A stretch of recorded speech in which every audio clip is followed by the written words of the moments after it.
Hello everyone, how are you all? Yes, I'm alive. I have survived this Christmas.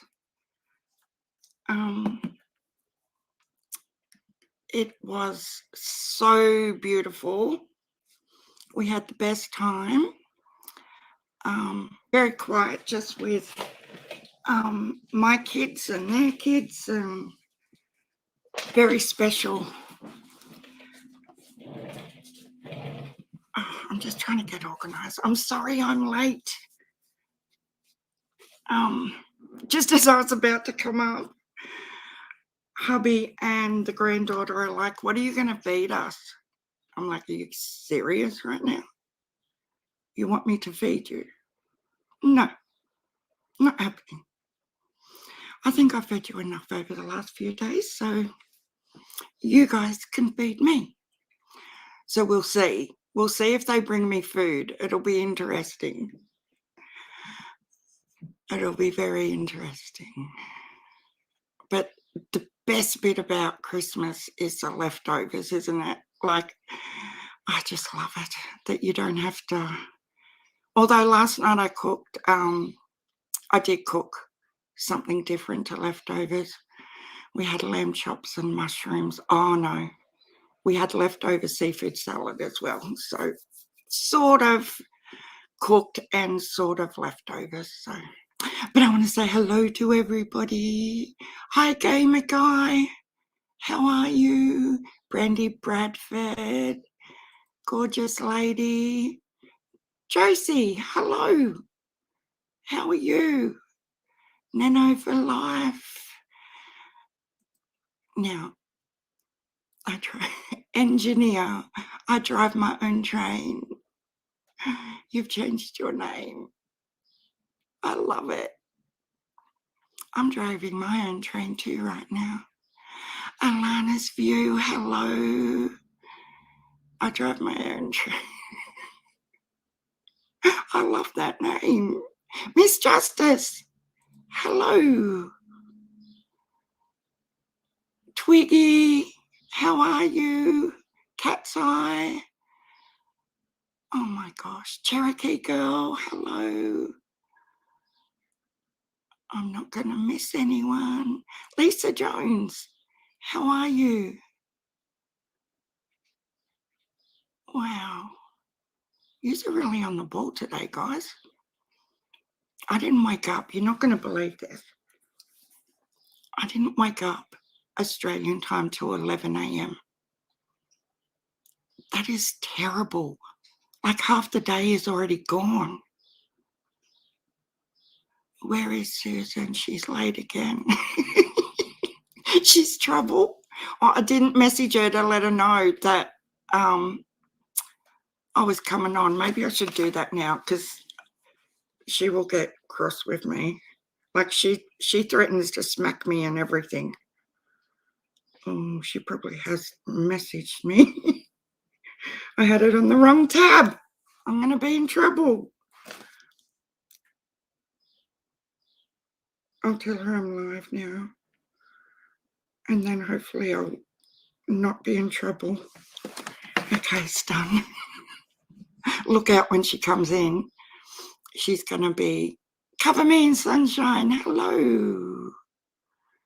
She's going to be coming for me hard because I didn't give her pre-warning. But I thought I'd be fine because I scheduled it. I was actually on the ball for what's wrong, Miss Justice? Hi, Bloodhounder. Who knows? Leftovers always the best. I don't know about you guys, but I think they taste better the next day. Leftovers, especially with you know, when you cook casseroles and stuff. Where's the food? They're all shut. Really? Every single one of them? Nah. So, do you want Macca's? Yeah, that's good. What do you want? A cheeseburger meal and a vanilla thick shake, please. Cheeseburger meal. enjoy the burgers, Miss. Hey, Chris, how are you? They're bringing me food. She still has the cough. Sunny D, how are you?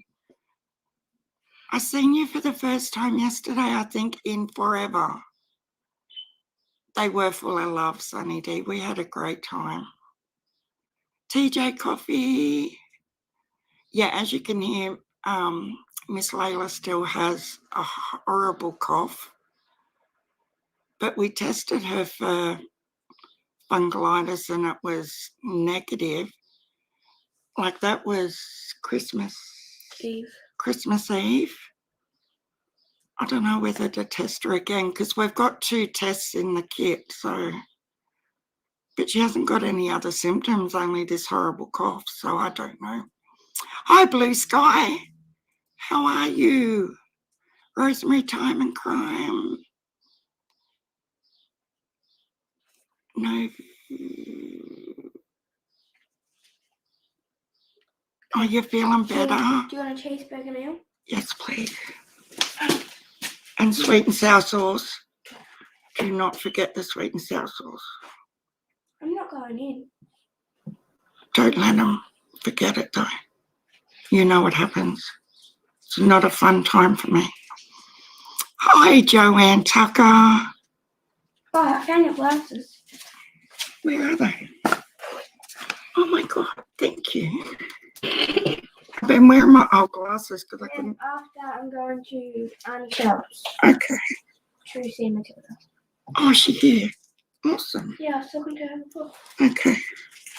She asked me if I Don't shut the glass up, just the screen. Yep.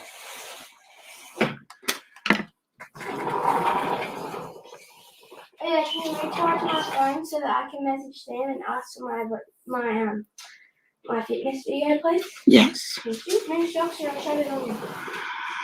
Hi, Amber. I always have trouble pronouncing your surname.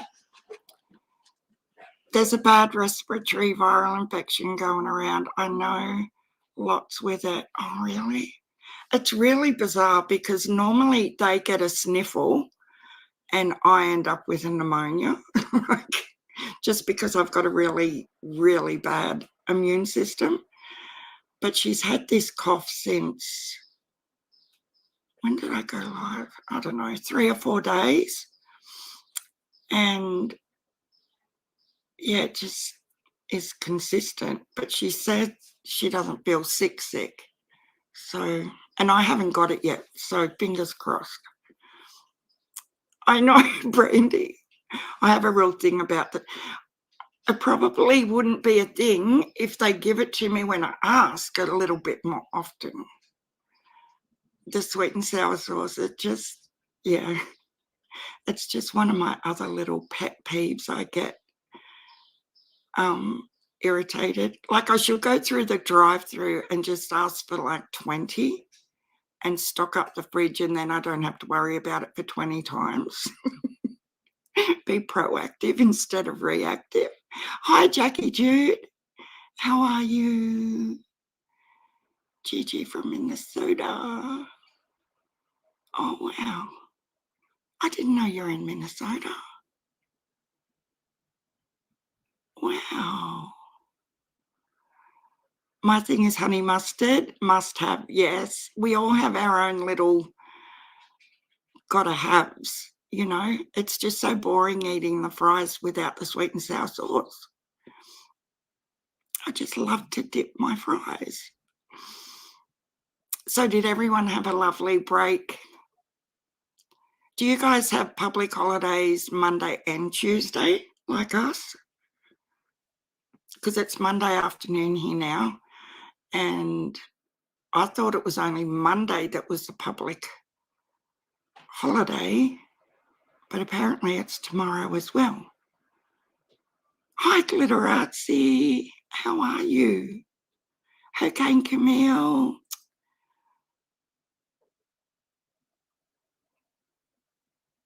Yeah, you said that, Miss Justice, that your brother and son couldn't make it over, so waiting for the weekend. Yeah, it'll be special on the weekend when they get there. I'm just ready for Mardi Gras. Engineer, I drive my own train, says. Fries and tartar. Oh, I do like tartar sauce too. Yeah, that's pretty cool. I love that. It's Tuesday today. No. Is it? Is it really, Twiggy? Oh my God. Shit. I'm going to look on the calendar now. Oh my God. It's freaking Tuesday. Where did Monday go? You're kidding me. Oh, sweet. The shops are open tomorrow. Oh my God. I'm excited now that Monday's over. I told you guys. I told you. Like, I do stupid shit like this all the time. I can't believe I thought it was Monday. Oh my God. It's Monday there. So it has to be Tuesday here if it's Monday there. My God. Clip channels would have a field day with my stupidness sometimes, like, wouldn't they? This creator has no idea what day of the week it is in her world. Have you tried Red Rooster fried chicken? Hi, Suzanne Gray. Is it better than KFC? I've only had Red Rooster once in my life, and it was just like a chicken burger meal. So I don't know what the fried chicken's like. I should try it. And they sell like healthy peas and stuff too, don't they? And baked potatoes and gravy. We sort of always go, like, we don't have a KFC in our town or a Red Rooster. We only have Macca's and like local takeaways. So most of the time when we go to the other towns that have, you know, more outlets, our go-tos are usually KFC or Hungry Jack's.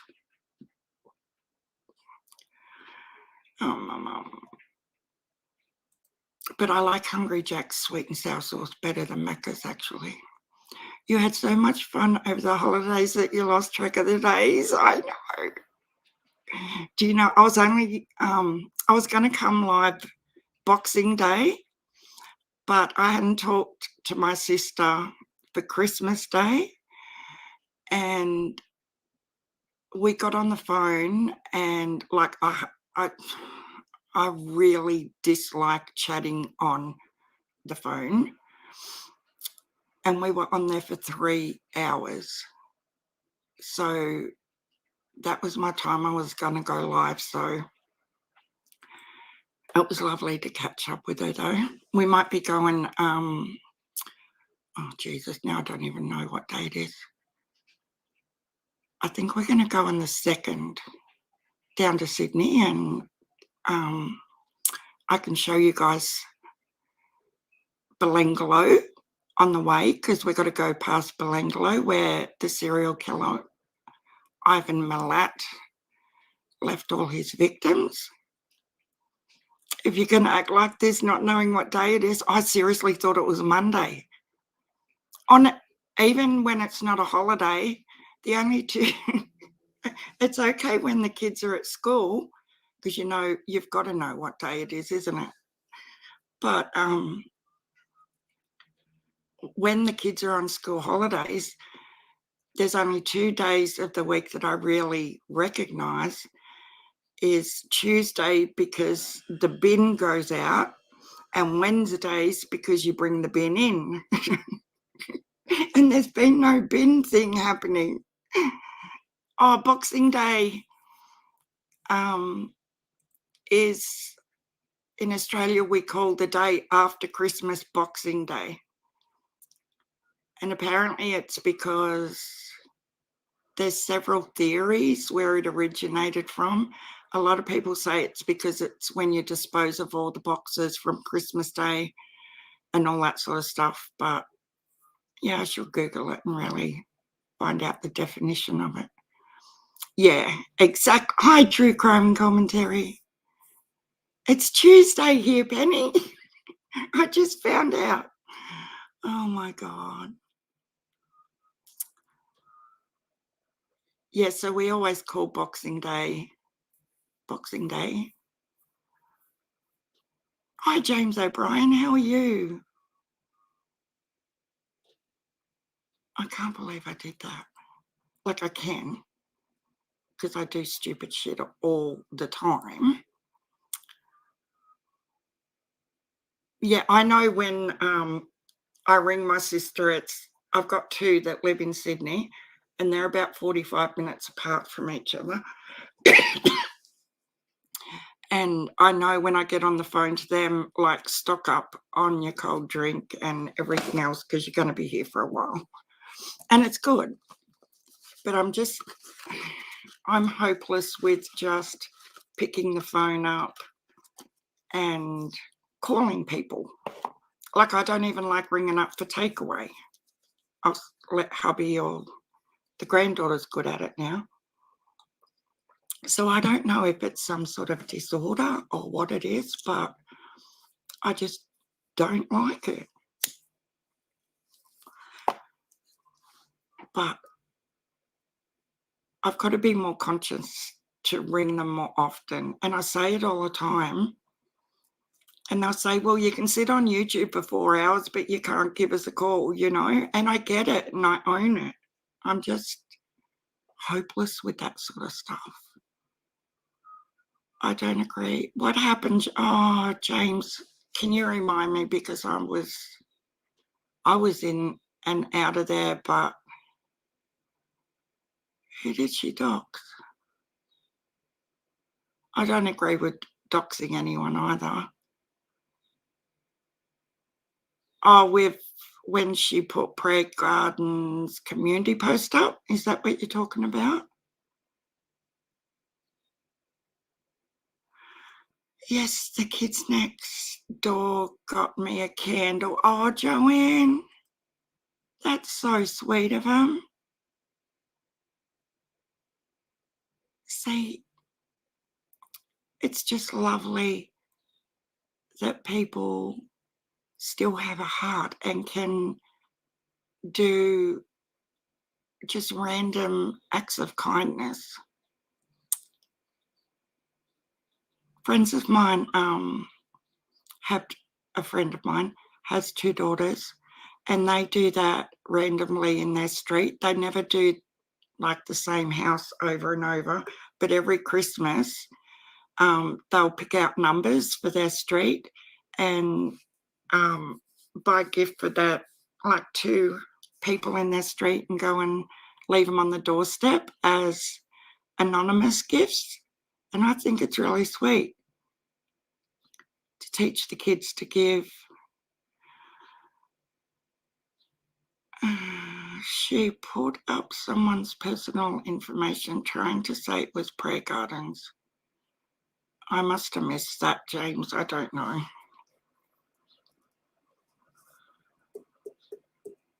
I'm always in Ziggy's though, because it's that time of the day, Australian, where no one else is on.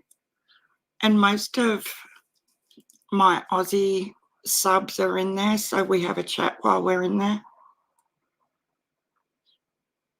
It's usually Suzanne in there, and you know that other little troublemaker doohickey? Yeah, them too. And they pick on me in the chat. No, it's fun. But it's good to be able to go to someone else's chat and still have a good time with people that come to your channel, you know? I love that.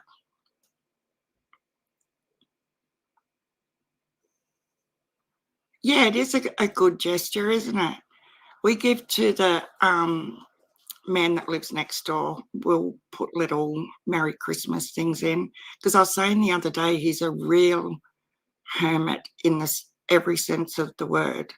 Like, it was that bad a few years ago. He had poster signs all over his front door saying strictly no visitors, trespassers, like do not enter, like a little bit too forceful. So the grocery people come to deliver his groceries and left again because of all the signage. So he had to tone that back a bit. And he did by putting at the bottom in red, except grocery deliveries, which I thought was hilarious because I do have a whack sense of humour. Hi, JFTKGG, the Wellswell. How are you? That's such a mouthful. Seriously, I'm just going to call you Gigi because that's too much for me. Hi, True Crime Insanity with KC. You are so sweet and I still want the blanket you made. Which one? Is Doohickey here? We would know if she was, because, and that, you know who I haven't seen for a little bit? Who, she's another one who gives me heaps in a loving way, is Little Brown Skittle. She might be lurking. She's a lot, like, I like fun, guys. We talk about serious stuff, but sometimes you need to have a bit of fun and have a laugh. And I'm good. I came for the sweet folks here. Oh, I'm glad you said that. Thank you so much. Hi, the real Gigi's. Now we've got two Gigi's. For Chase, I want to buy it. I already posted it like weeks ago, Gigi.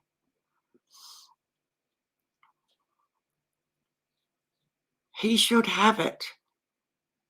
Or whoever has that post box should have it. Miss Justice, go watch. The video's still up. I told her she will get in trouble for doing that. Didn't she put up James Prayer Garden's actual community post, though, where Prayer Garden doxed herself with her own phone number and everything?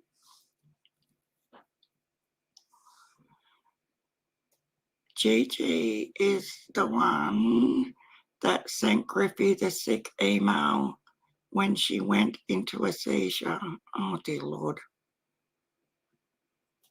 What is the go today, people? Seriously, I wasn't awake 5 minutes. You did it from your heart. It means so much.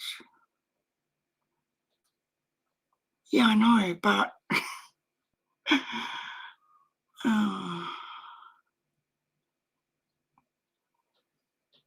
yeah, when you spend a week on something, like, the only thing I really regret is at the beginning when we first picked the fabrics, I said I'm going to do them in big 10-inch squares because it'll be quicker to put together. And I was live, and before I even realised what I was doing, I started cutting the 5-inch bits, which obviously made it go for 3 days of putting it together, whereas if I'd done the 10-inch ones, it would have went together in a day. So once I started cutting it up, I was like, why did I do this? But it was too late because I'd already started. So I just finished what I started. Righto. Gigi got conned out of money. What are we talking about?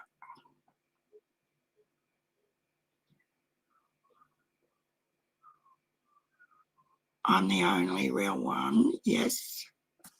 I just was calling JFTKGG because it was quicker for me to say.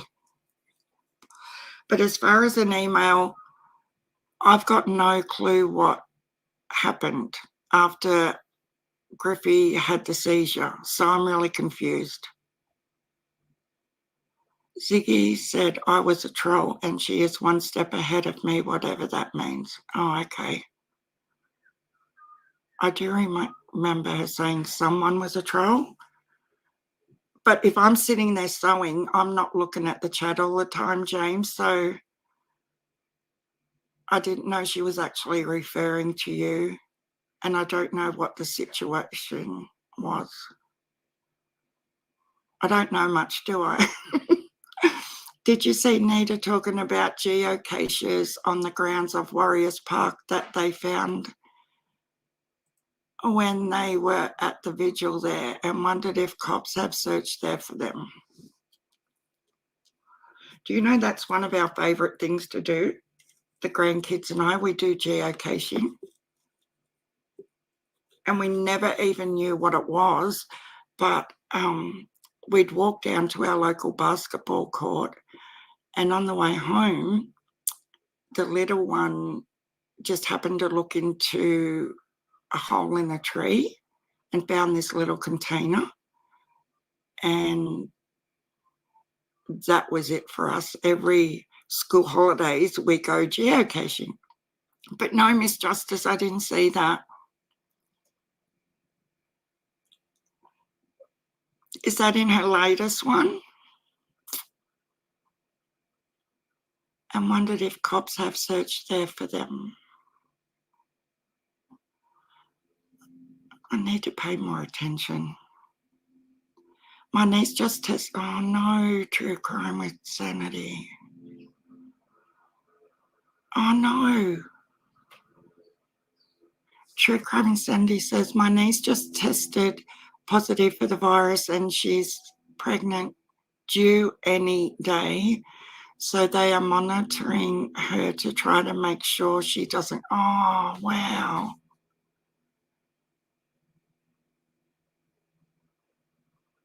So does it mean the baby will be born with it, true crime insanity?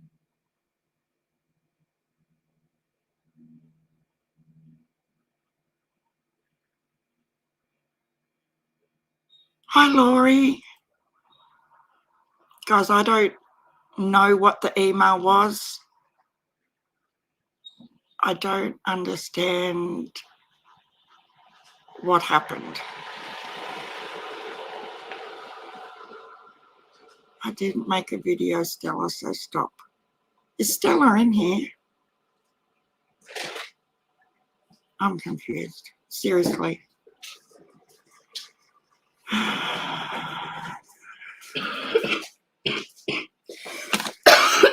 Oh, thank you. Right. There's no sweet in the house. Oh my. We didn't ask anyways because I forgot about it. Oh my God. Love you. Love you too. Thank you. I got no sweet and sour sauce. She's laughing her head off. She's done this on purpose to stir me up. I hope you keep coughing now. Naughty child. Says that's your odd. Yeah, I don't understand. I like to think I'm really close with Griffey, but she tries to shelter me too, so I don't get super stressed out because she knows I worry and get upset. And she does try to protect me. Her and Stella both do, from a lot of drama. So that's probably why I don't know about it.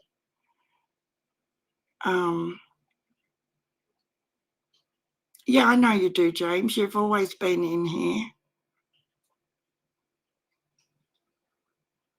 Whatever, kids. I'm going to go with adults. I love you, Sharon. Stay true. Okay, JFTK. If I knew what was going on, I would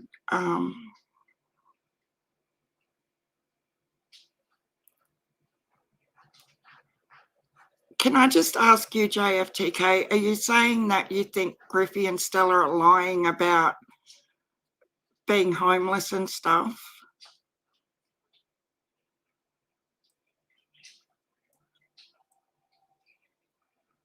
Yeah, I am too, Jackie Jude. I've got no clue. Griffey's usually in here, so I don't understand.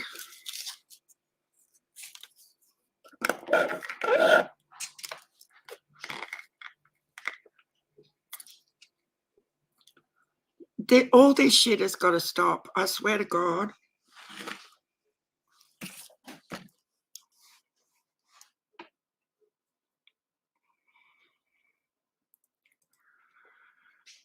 They aren't sure. True Crime and Cindy says they aren't sure, but try. Hey, they are worried she could. So that's why they are monitoring her. They say about a week with no fever and they will induce. Oh my gosh. It's really, really scary. True Crime Insanity.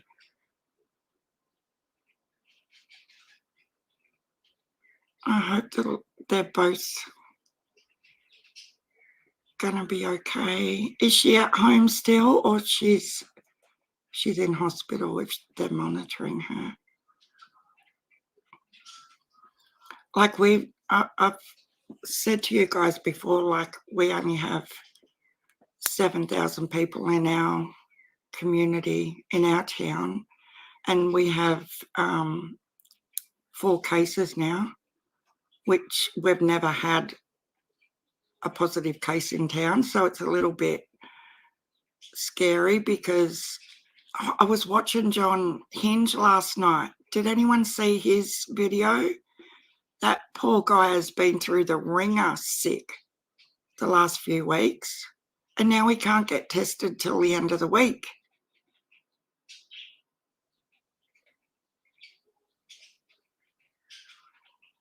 Name me pretty sick though.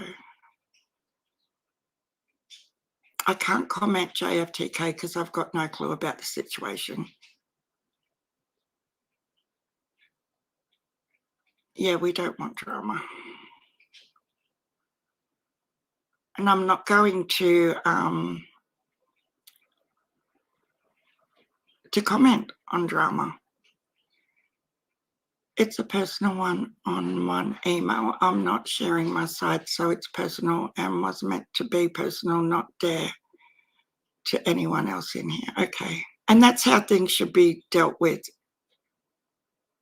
One-on-one. If you've got a problem with someone,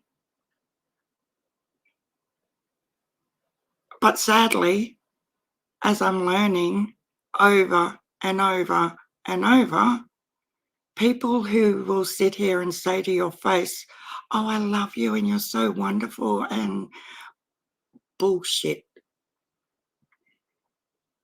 They cannot wait to bring you into drama and then spread their drama, which is 1000% false, to get other creators to speak on you. And I'm over it. Like, don't come here and start your childish, immature, hypocritical BS. It's between you all, not us. So let's move on. Yeah, exactly. All the fighting between creators and subs it truly is, and that's why I'm not giving light to any of them. True Crime Insanity. And I've said to you guys over and over for weeks and weeks, if I have done anything or said anything that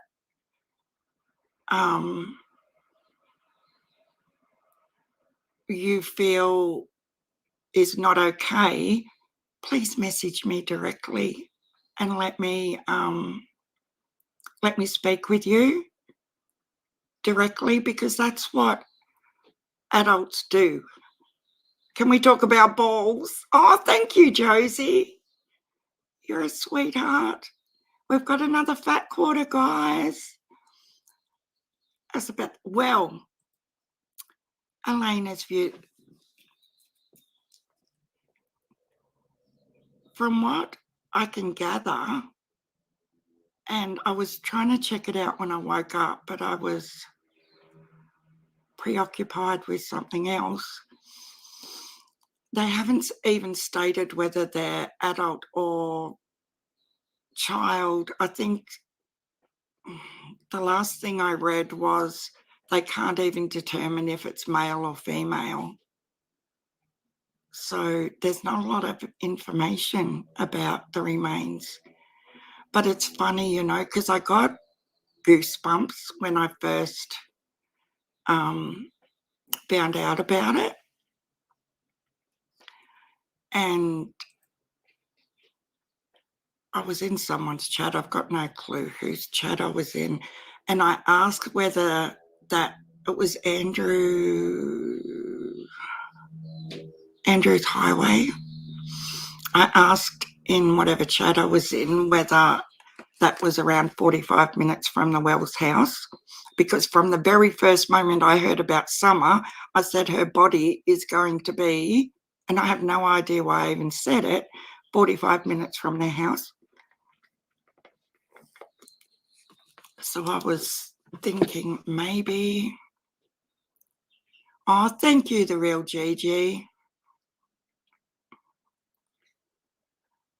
No, I appreciate that. Thank you so much. Hi, Holly Berry, Leonie Williams. I'm just not going to be a hypocrite, guys. Like,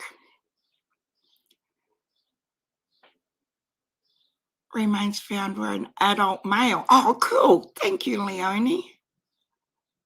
So it was an adult male. So I looked about an hour and a half ago and I couldn't, just rumours I did hear 17 miles from the Meadows, Jebs. Yeah, it was pretty close to where he was working, wasn't it? I'll be getting in a hot bathtub. There is no picking now.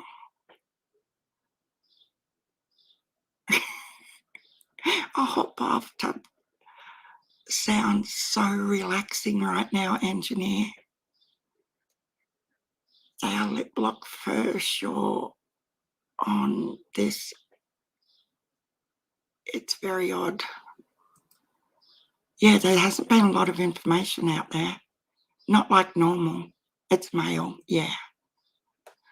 Sorry, I was a bit behind in the chat.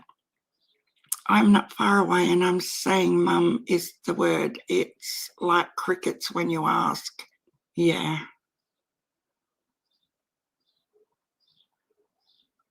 They usually give you like updates though, don't they? It's so weird. It's never this close mouth.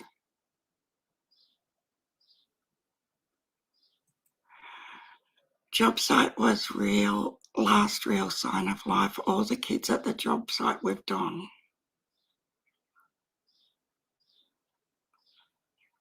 On the day she went missing, I thought the three boys were at home and Summer was with Grandis and Candace. There was also a truck that hit someone I saw. Oh my God. Oh, balls, said the Queen. If only I had two, I'd be king. I love that, Jackie Jude. I have to get a mammogram tomorrow, save the tatters. Oh, Sunny D. We'll be thinking of you. And I'm sure it'll be fine. I've got to have one too. I'm 2 years overdue. I'm hopeless. I still haven't had them scans I was going to have 3 months ago. Didn't a commentator Tater released a video saying Candace lied on the 911 call.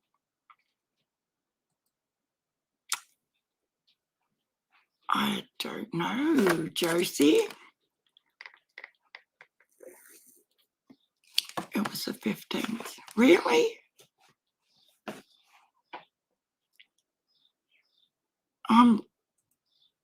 I don't know what's going on. So the boys were whipped on at work that day. Is that what you're saying, JFTK? Every day it's like the 9th or 10th. Oh, really? -7. Holy crap. It's like 26 degrees Celsius here today. Hi, Duchess of Carolina. How are you, beautiful? All video and pics have been edited according to experts.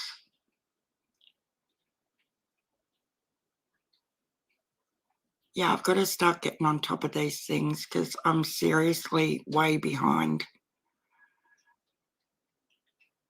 I can't even remember the last time I had a pap smear, honestly.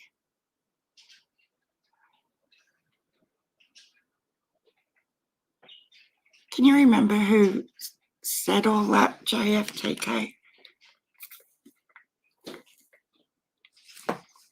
Yeah, I did, Leonie. I did. It's actually Tuesday. I know. You must be on catch up. Catch up. I honestly thought it was Monday. Waiting for results. Yeah, that's the thing, the real Gigi. That's why I don't like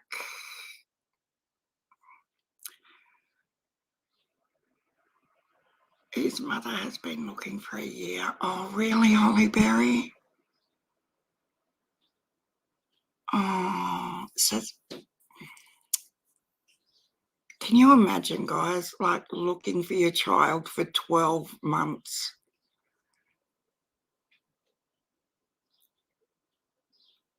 Like as an adult, it would. Really? Text leaks?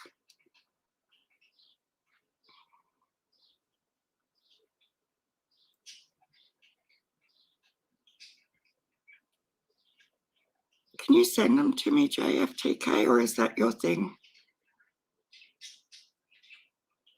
No sign of life after the 11th. Nowhere, no video, no confirmation. But didn't Allie and Hunter see her on the 15th? No show at church the 12th. I don't know. I thought they did go to church the weekend before. Pipes frozen, couldn't do laundry, heated them up with a hairdryer. Oh my God. Wow, Miss Justice. See, we don't get snow where we live. I think there's been like 2 little spurts of snow in like the last century. But like our cars are iced up where we've got to put lukewarm water on them so we can see to drive. When was that video actually taken? Yeah, I'm curious now. Alien Hunter said, but the 12th, nope. No family at the church. I have proof that person lied. Well, if you want to email me what you've got, yeah, that would be a hairdryer. That'd be a slow process too, Miss Justice, wouldn't it? Wow.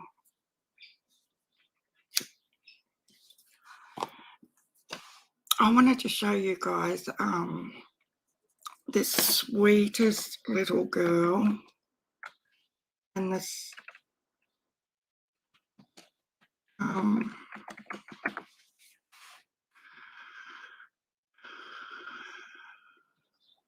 so sad.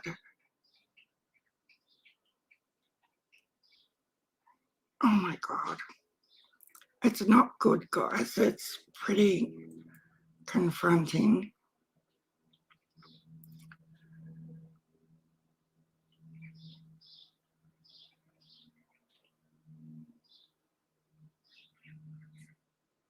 It's really sad. But the sweetest little girl, Oakley Carlson. I'm okay. Got a wood stove and generator. Well, that's good.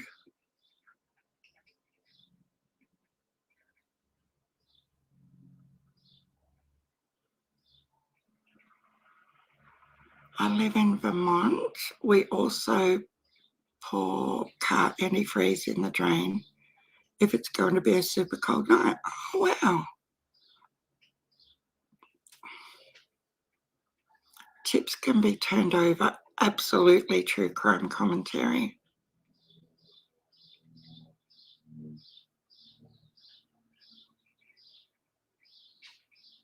Yeah, JFTK, have you handed over any of this information to the TBI yet?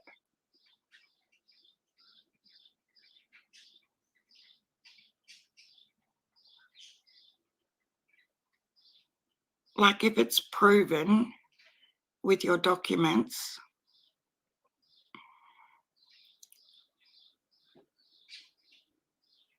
because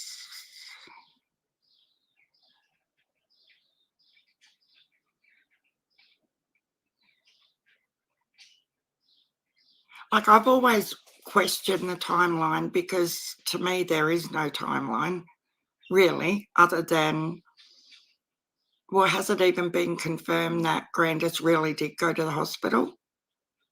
She could have already had a script at home that they got filled.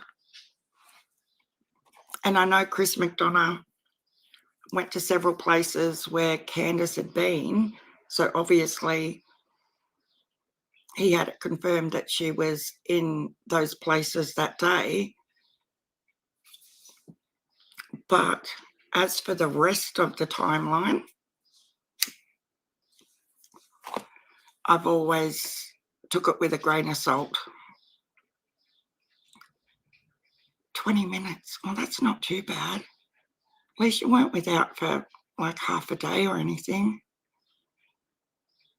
Cutting wood, now that I want. I'm lucky I don't have to cut the wood. Like we have like the living room Canara type heater. Oh no, Hollyberry. But I need to start learning to do different things myself. It's with the US Marshals, FBI, and Center for Missing and Exploited Children. Yes, ma'am. Oh, that's good then.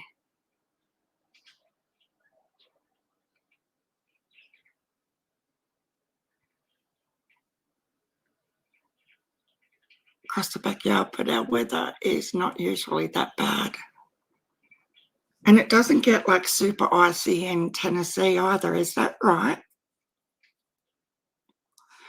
Like with meters and meters, well, yeah, you know, deep, deep snow.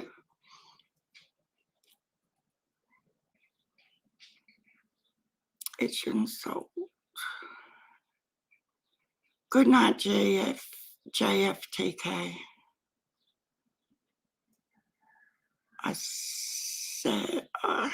I haven't said anything here. You all pray for summer. Exactly. I think with the news of those human remains found, though, everyone was sort of, you know, it's even horrible that you hope it's her, because that's like a bittersweet you still want to think, no, it's not her because she's alive and, you know, we're going to find her alive. But then in the same thing, you hear something about human remains and, you know, one way or another, it has to be resolved. I know it's horrible to even think it, but we rent a wood splitter before winter and cut the wood all at once, and it's still not fun. Yeah, well, hubby does that. He bought a log splitter and he'll go out and like get the real big bits and bring it home and split them. And I'll help him like stack them off the log splitter. But how to do it all, I wouldn't have a clue. Yeah, they freak me out, the real GG. Chainsaws, even lawnmowers I get. Like I'm just... So my grandfather, God bless him, I never ever got to meet him in person, but back in the day, so I'm saying like the 40s or 50s, he had one of the old-fashioned lawnmowers. Okay, Penny. And he was apparently mowing the lawn with flip-flops on and cut all his toes off on one foot because it was a bit damp.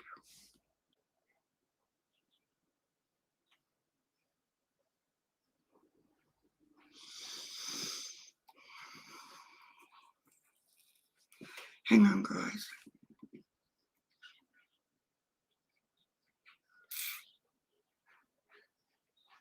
Okay, Penny. I got you.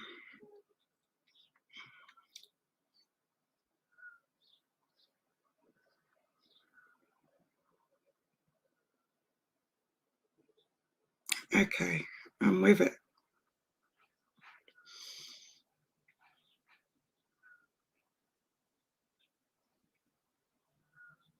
Oh, good. Thank you. Shazza, look at this little devil here. Always be prepared for a natural disaster or power grid failure. Have cash in small bills.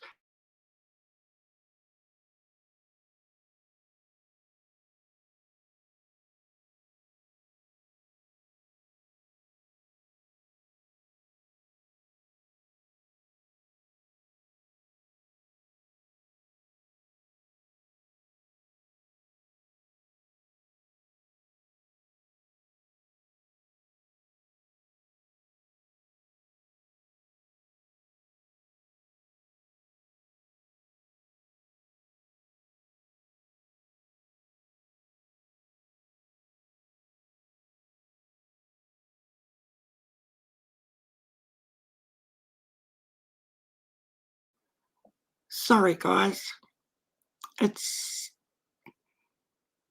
Can you all hear me?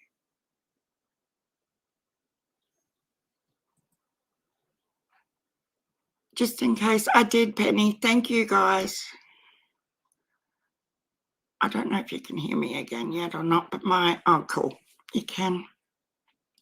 Yeah, my internet's just been a bit crazy. I think because so many people are home for work on this Tuesday that it gets a bit overloaded or something. Oh my God. Yeah, well, the grandfather, like I said, I'd never ever met him.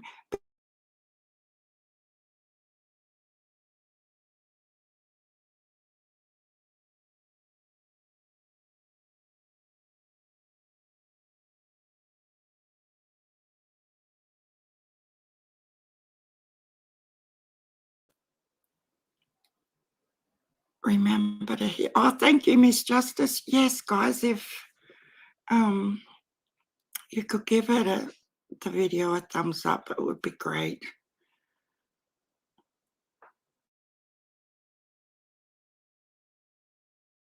Miss Justice. Arthritis is horrific. Oh, guys. Combo to live with. It is life-changing. It's been 20 plus years for me and I still want my old life back. Oh. No, I didn't mute the real Gigi. It's my internet being a little pain. It really is. It's been shitty. I just think there's so many people on because they're home. You can now. That's good. No, sometimes I do accidentally mute myself, but I didn't do that. I can't even keep a Band-Aid in my house. Okay, out with the tub. You all can open your eyes. But this little sweetheart, Oakley, you know how it just gets your heart and you can't stop thinking about the little ones? This little girl's face. I'll share the screen.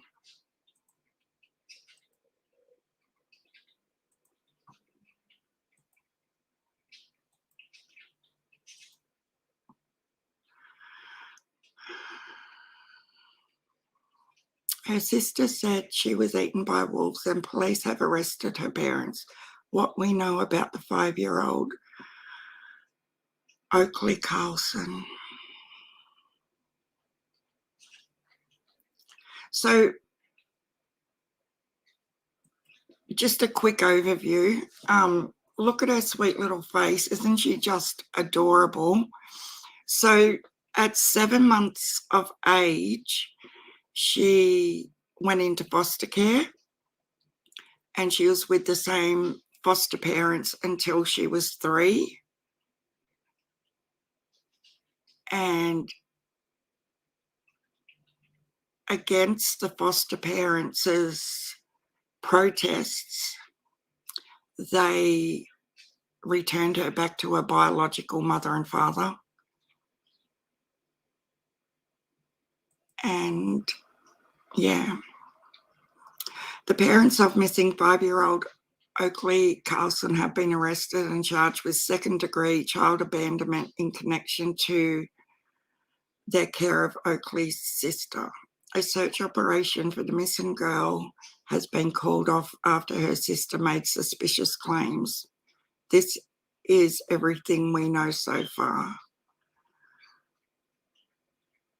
When was Oakley last spotted? Oakley was reported missing on the 6th of December, but investigators had said that she was last seen alive on the 10th of February, more than 10 months ago.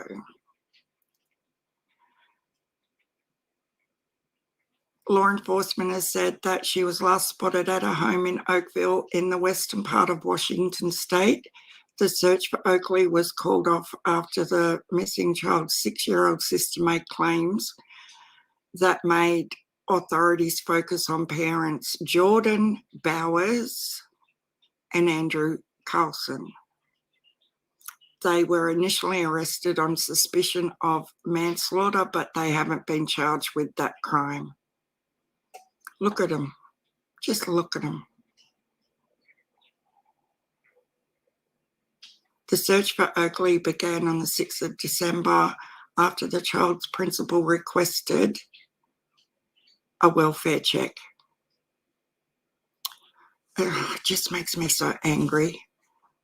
The principal told investigators that Oakley had not been to school for a long time and that her older sister allegedly made worrying claims. During a sleepover with the principal's daughter, Oakley's sister allegedly said that her sibling was dead. Like, can you imagine? She had said that Oakley is no more and that there is no Oakley, according to an affidavit obtained by KCPQ. During a subsequent interview with a child advocate, Oakley's sister reportedly said that her mother, Jordan, had told her not to talk about Oakley and that she had gone out into the woods and had been eaten by wolves. This is a mother telling one sibling that her sister has been eaten by wolves. My God. Oakley's 9-year-old brother told detectives that Miss Bowers would put Oakley in the closet, possibly under a stairwell. He added that he witnessed Jordan beat Oakley with a belt and has worried about her starving. The parents have claimed that the last time they saw Oakley alive was on the 30th of November, but investigators have yet to find evidence that she was alive after the family was displaced by a fire at their home on the 6th of November. According to court documents, Mr. Carlson told authorities that Oakley lit a couch on fire, which then spread to the upper floor of the house. Mr. Johansson has said that 911 emergency personnel were alerted, but were told that firefighters were unnecessary as the fire was already out. Officials have not been able to determine if Oakley was alive before or after that fire. The missing child's grandparents informed the police that they had not seen Oakley since December last year, 12 months ago. Oakley had dark circles under her eyes, pale skin. She had scratches or sores on her face. Oakley's grandmother told detectives, how can you not see a grandchild for 12 months and not think there's something not right about that, guys? Oh, you're late, Susan. Where have you been? Oh, my goodness. I just thought I'd get in first before she started. I'm glad you made it, even though you're late, Susan. You need to watch your catch up. Just saying.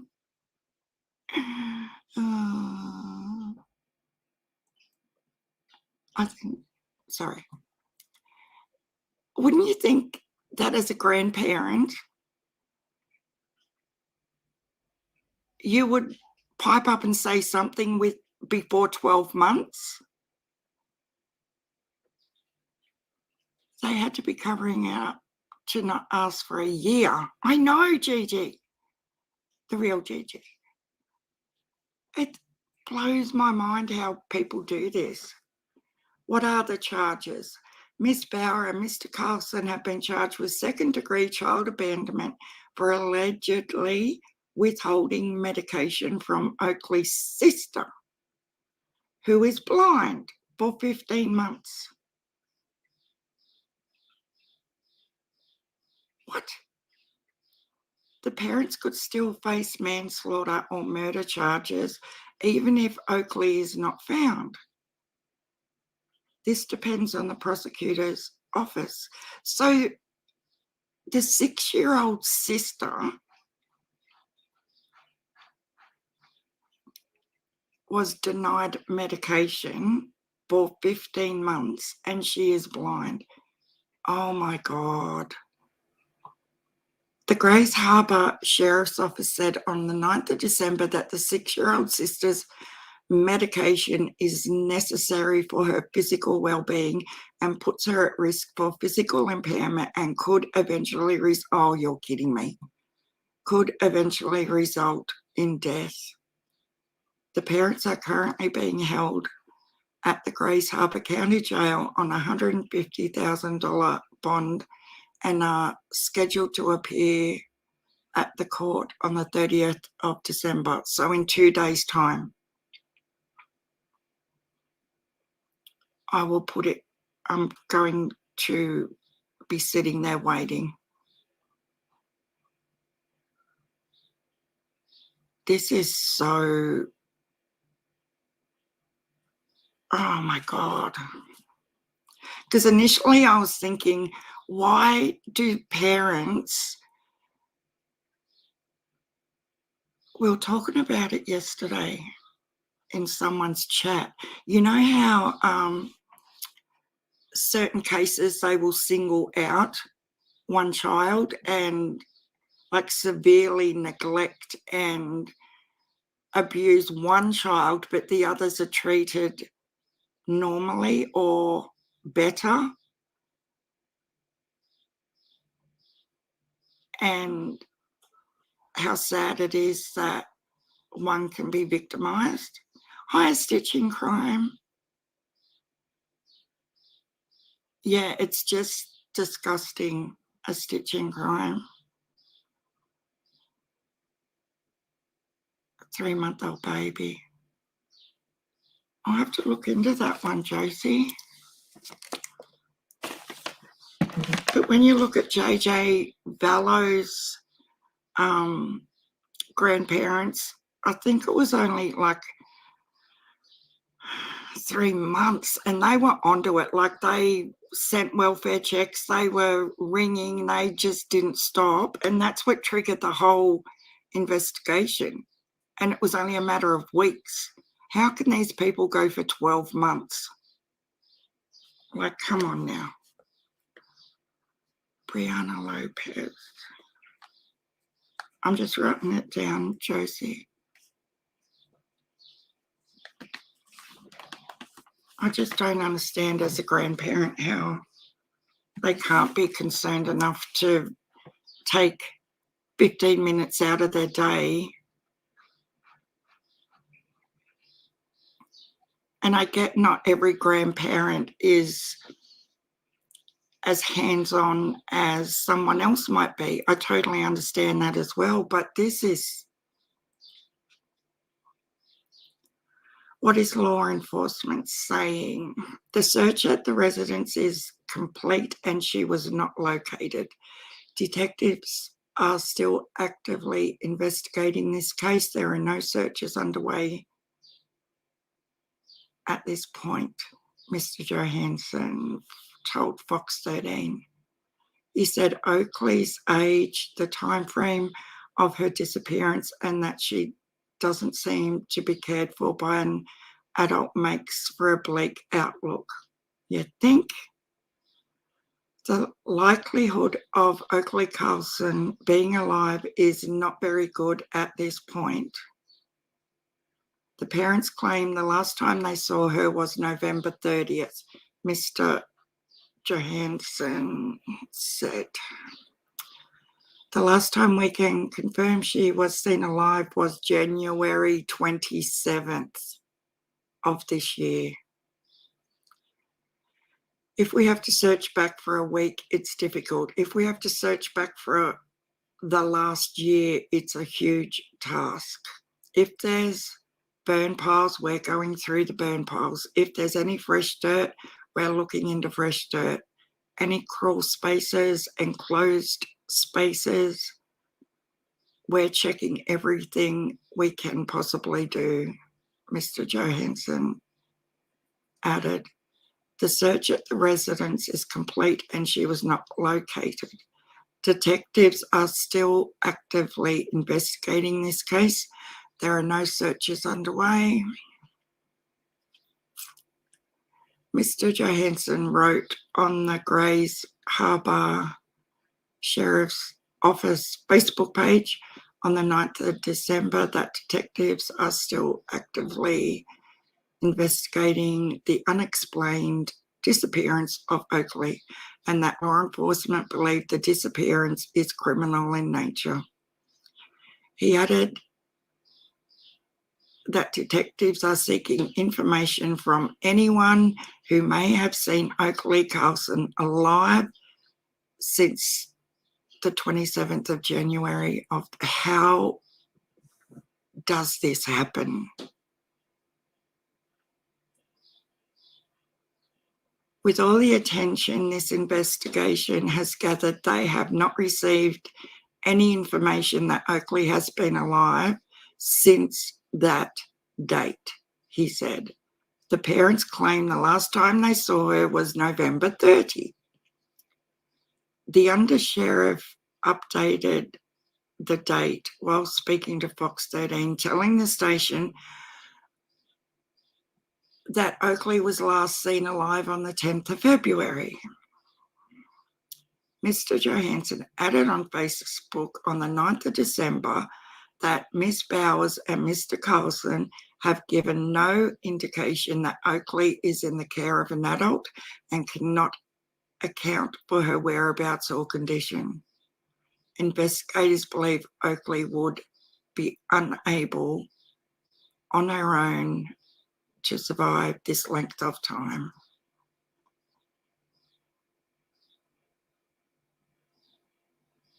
Oh my God. It's just sickening, isn't it?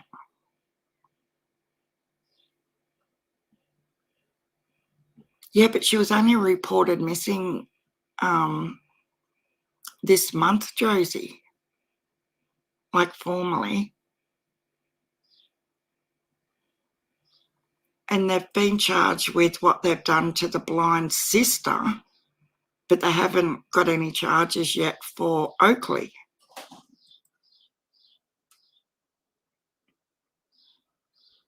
The grandmother looked the other way. Well, it says the principal said he hadn't seen her for a long time. The search for Oakley began on the 6th of December after the child's principal requested a welfare check. Oakley had not been to school for a long time.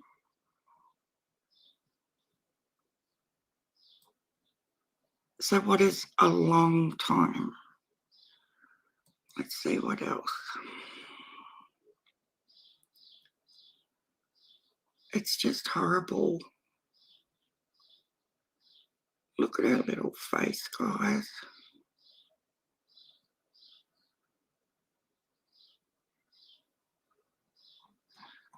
Do we have any videos?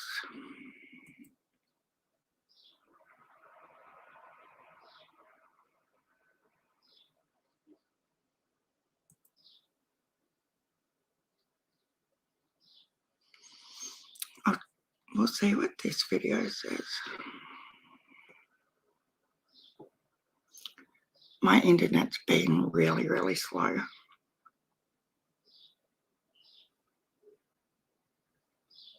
Oh, it's virtually everything I've just read.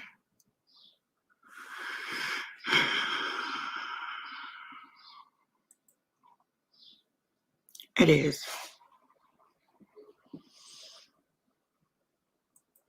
It's nearly word for word. I just can't believe it's 12 months. Most monsters walk the earth in human form. Yeah, you're right, Josie. I think a lot of...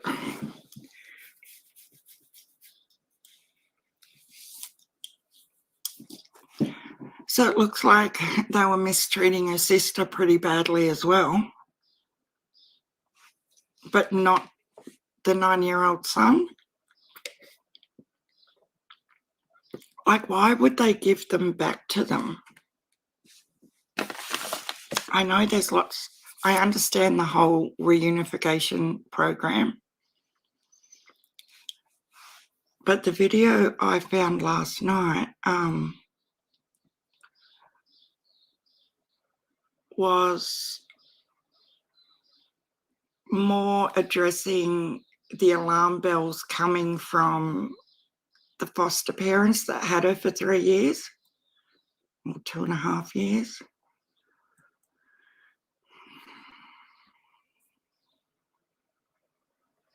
It's just sad.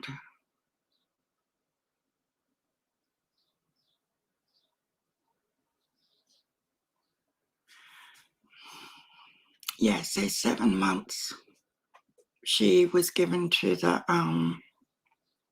foster parents.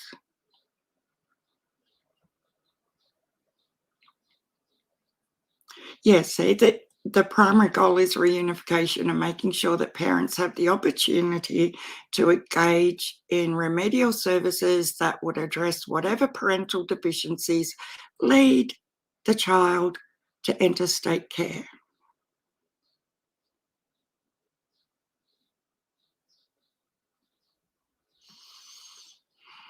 It's just horrible.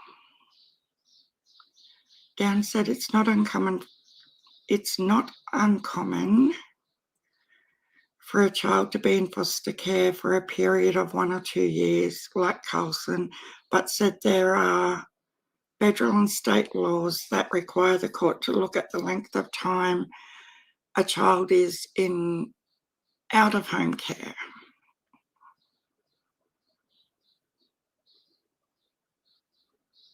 It's just,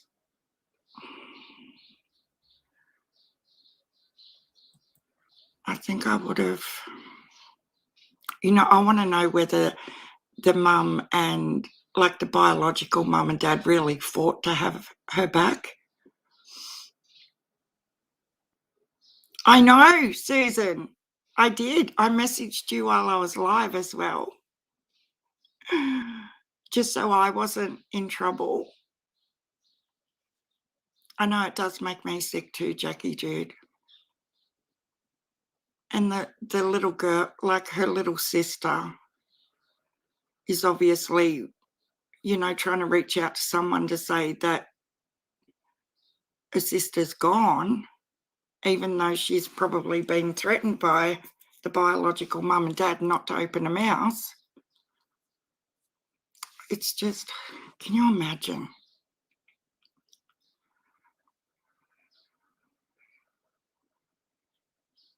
It's just heartbreaking that kids have to go through stuff like this over and over and over.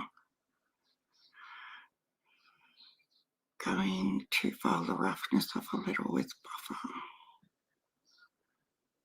What happened, the real Gigi? What did you do?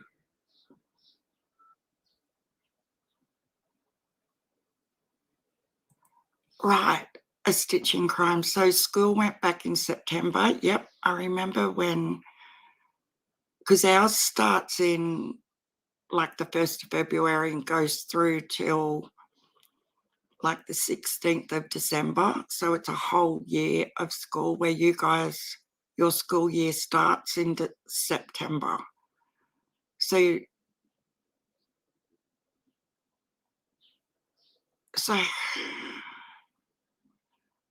obviously she didn't go back to school in September. Yeah, they look like meth heads. And I don't like to say horrible things about people, but they actually look like it, don't they? Like they've both got the scabs on the faces and their skin just, they have a certain look. And you can pick it if they're big time meth junkies.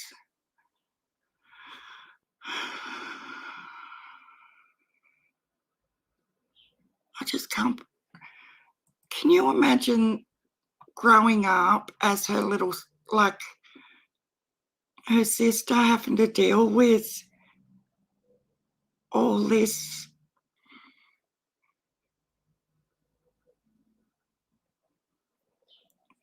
It just breaks your heart. So this little Oakley was in foster care. Hi, Libby. How are you?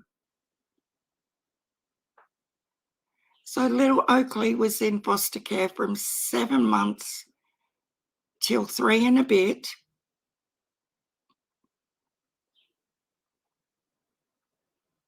It just makes me think, like with Oren and Awesome West, how quickly they adopted them 2 boys. Like super, super quick. And at what stage in the process Are they allowed to be adopted by the foster parents? You would think for this amount of time, were the biological parents having consistent contact visits and complying with certain conditions, like drug testing and all that sort of stuff? I would like to know that. Surely.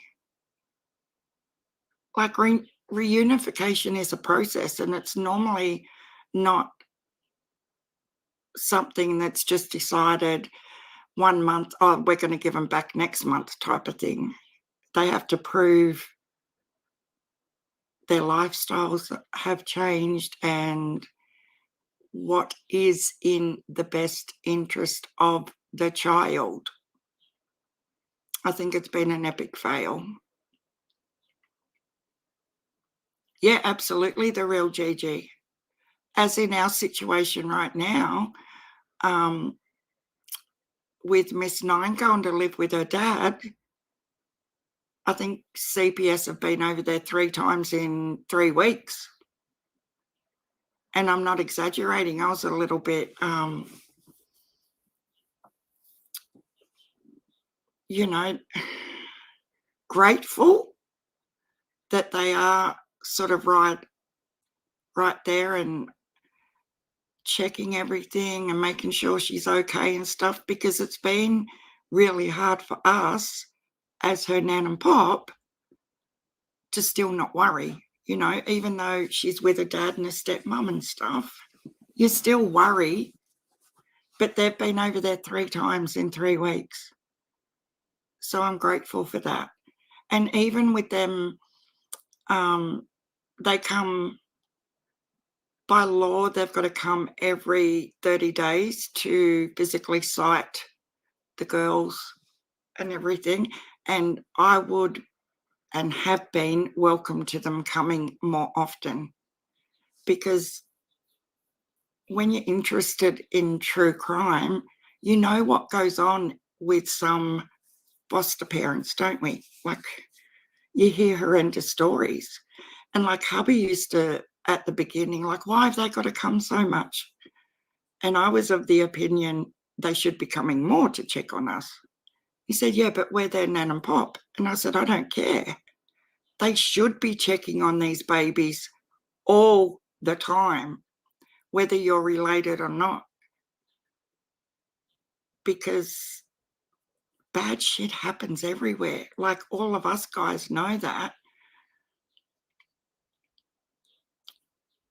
But this, I don't know, this to me just seems like someone has rushed through that reunification process, maybe. I don't understand.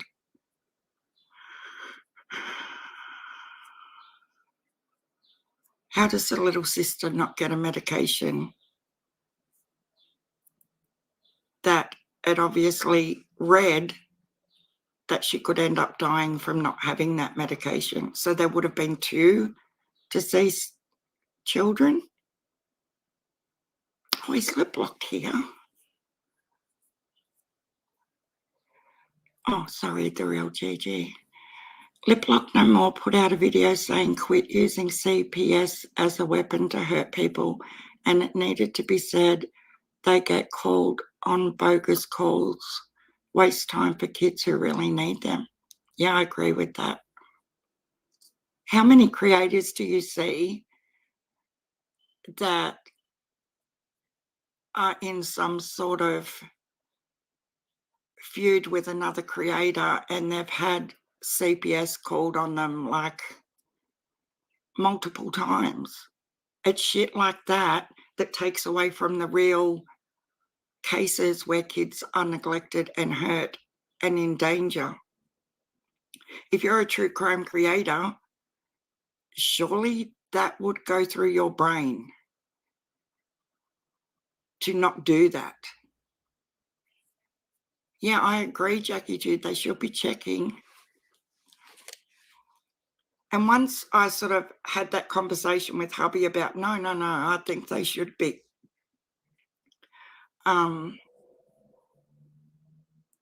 So it was about the same time when we got custody of the two girls. There was a case in Queensland where this 10-year-old girl,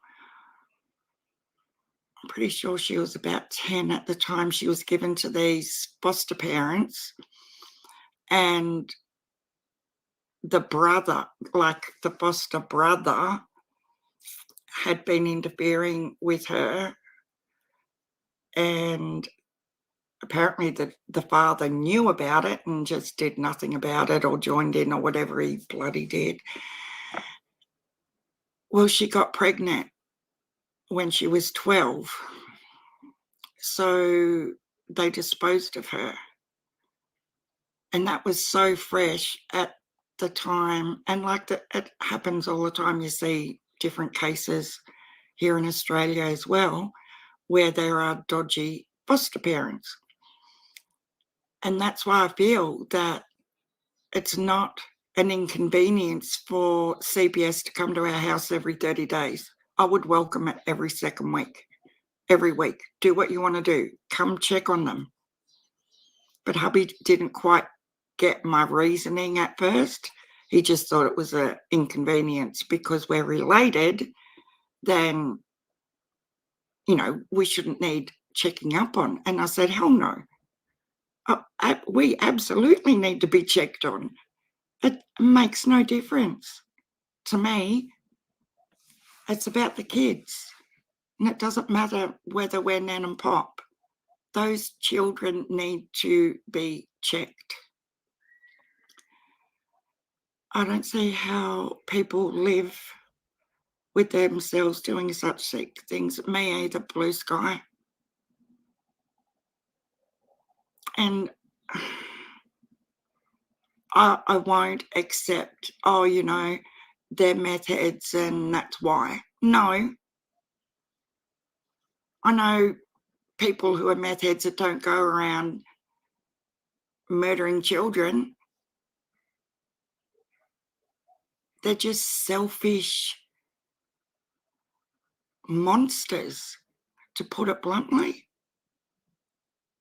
They just don't give two shits. People, Susan says, people doing that are spiteful and just doing it for their own wrongdoings and wasting CPS time. Yeah, the ones that call each other out as creators and stuff. Yeah, it's disgusting. That makes me really angry. It's, you know, as a true crime creator, can you not see the resources that are wasted? Not wasted, but the resources that these caseworkers have to deal with to begin with.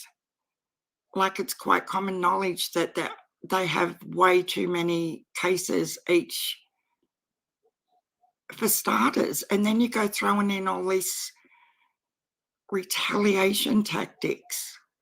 You're only putting kids who need to be looked after in a more vulnerable situation, because then they get put on hold while they're checking out a fake report.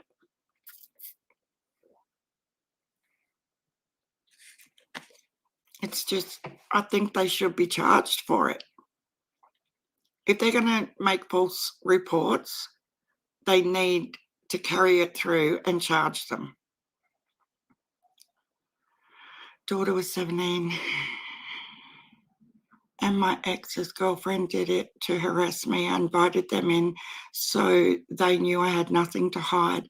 They thanked me, said sorry. Why is it that they go for that first, though? You know, if you're so concerned about all these missing and murdered children, your first course of action is to ring CPS on your feuding drama with another creator. Like, grow up and get out of the true crime community, period.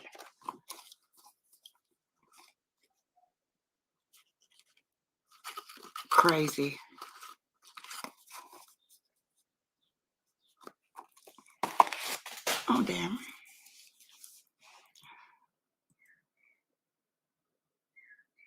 You said, what really happened was I had to take my husband's shitbox truck with a bench seat and all the cages were pinned to the right. I did not go 120 miles per hour. I was maybe doing 20 miles an hour. I know.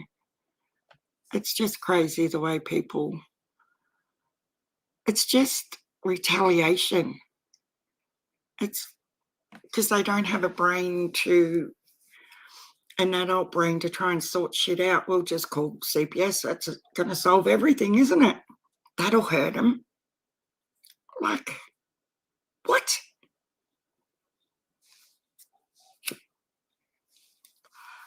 No.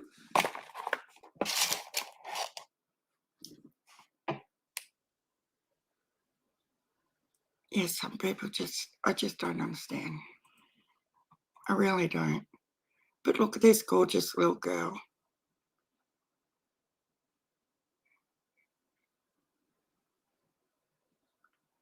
Were there missteps or shortfalls in Carlson's placement and care? Were red flags identified and subsequently investigated?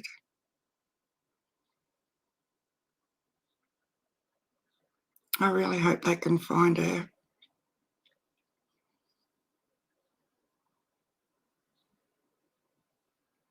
So I'm going to be digging into this case with Oakley deep as I can go. I just wanted to show you guys how gorgeous and a little bit of a backstory on her. But I was in some Reddit chats and doing a little bit of digging last night. But I want to go deep. And no, I haven't forgotten about Summer. I was actually hoping by the time I come on today, I could have found the information about the human remains that were found, but Laurie and you guys sorted that. It was an adult male that was found on Andrews Highway. Oh my God. So I have a great grandbaby. My granddaughter is getting married in 2024, but I went and bought all baby gifts already to put away and wait for the day. Oh my God, Susan.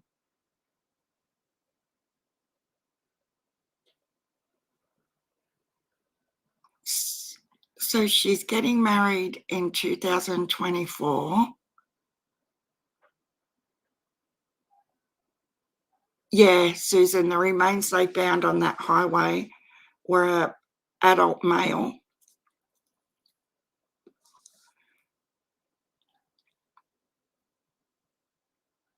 Yes, Rosemary, Time and Crime.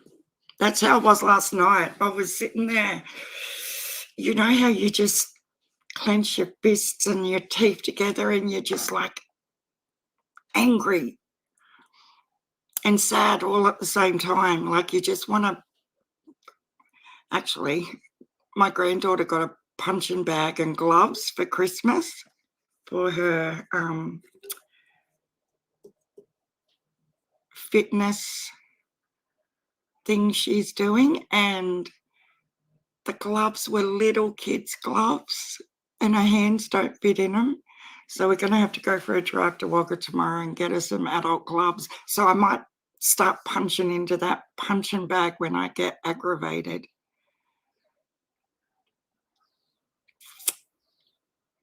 Yeah, you're super organised.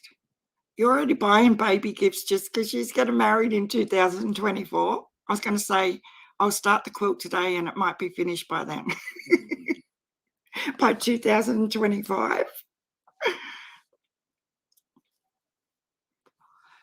About the remote. I know it is sad, Susan. And it's sad that you're disappointed in a sense that it's not Summer. And then I feel bad for feeling like that. We only know it was, yeah, that's all we know. Because I was hoping, I'm just gonna, I can't find the video that I watched last night, guys, because it was,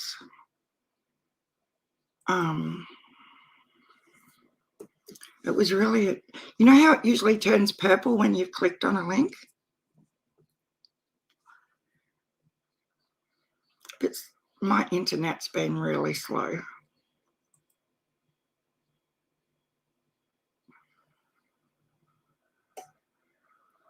I don't understand. And I updated and everything. Yeah, that's the same as what I've just read out though. But have a look at them. They've both got scabs all over their head. She looks like she hasn't done her hair in 3 years.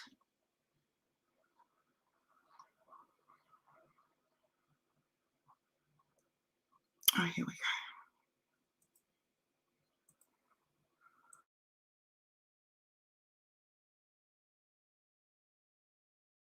Finally getting an inside look at the ongoing investigation into a missing 5-year-old out of Oakville. Thank you for joining us for the news at 9. I'm Matthew Smith. I'm Aliana Gomez. Detectives say the last time they can verify Oakley Carlson was seen alive is nearly a year ago in January.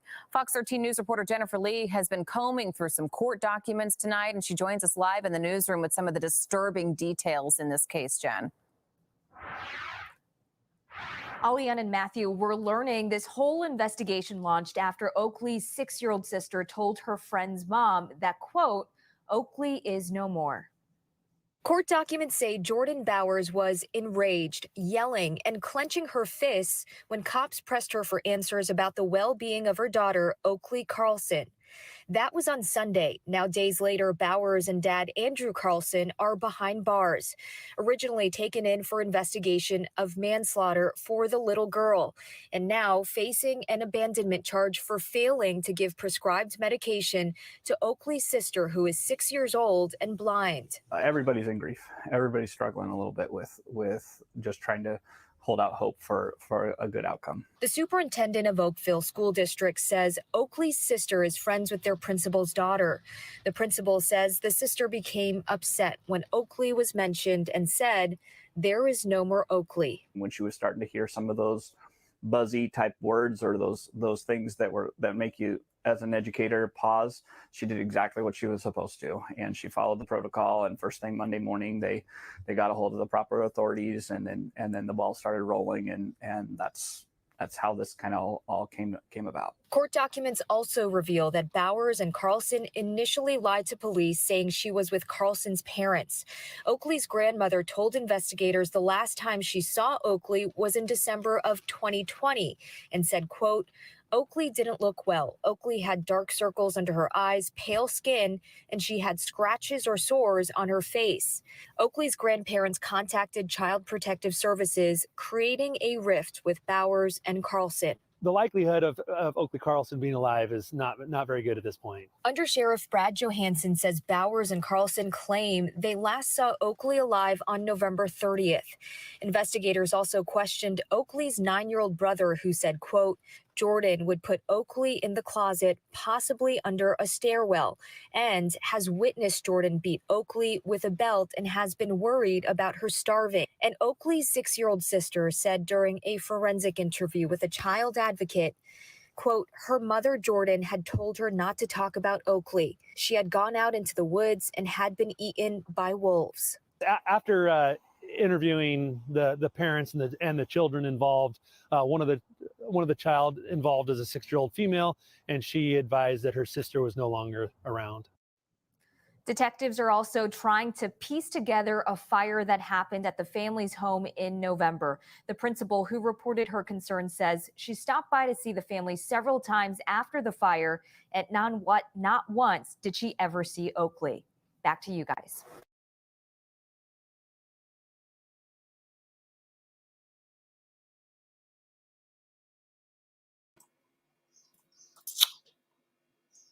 Yeah. Sorry, I get really emotional. It is shocking, Susan.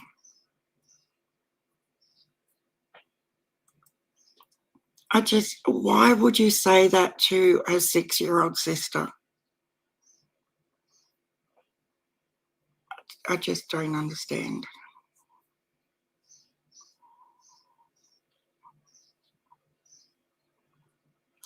Roseman Time says, I became a grandmother when I was 38. My grandkids range from 4 months to 21. I have a baker's dozen. I love being that is an awesome age range. Wow.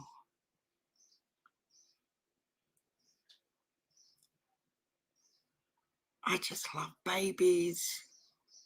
And like, I love all my grandkids, but the little 6-month-old, his name's William. This 6 months, guys, I have no clue where it went.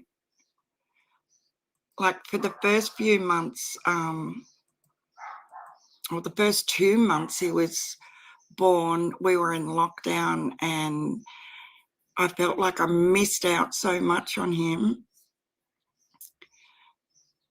And with the other two, Mum went back to work like at 6 weeks, but she sold her hairdressing business, and now she's got 3. She's going to be a stay-at-home mum. So she doesn't need me, 2 or 3 days a week like she used to need me. And yeah, I just don't feel, because I haven't had him 2 or 3 days a week like I did the other 2, you feel like the time is just flying by so quick and I'm missing out. So I have to make a more conscious effort to go around there and spend more time, because the days do just fly by. Well, as we can see, they fly by, because I thought it was Monday when it's actually Tuesday. No, the real Gigi, it's just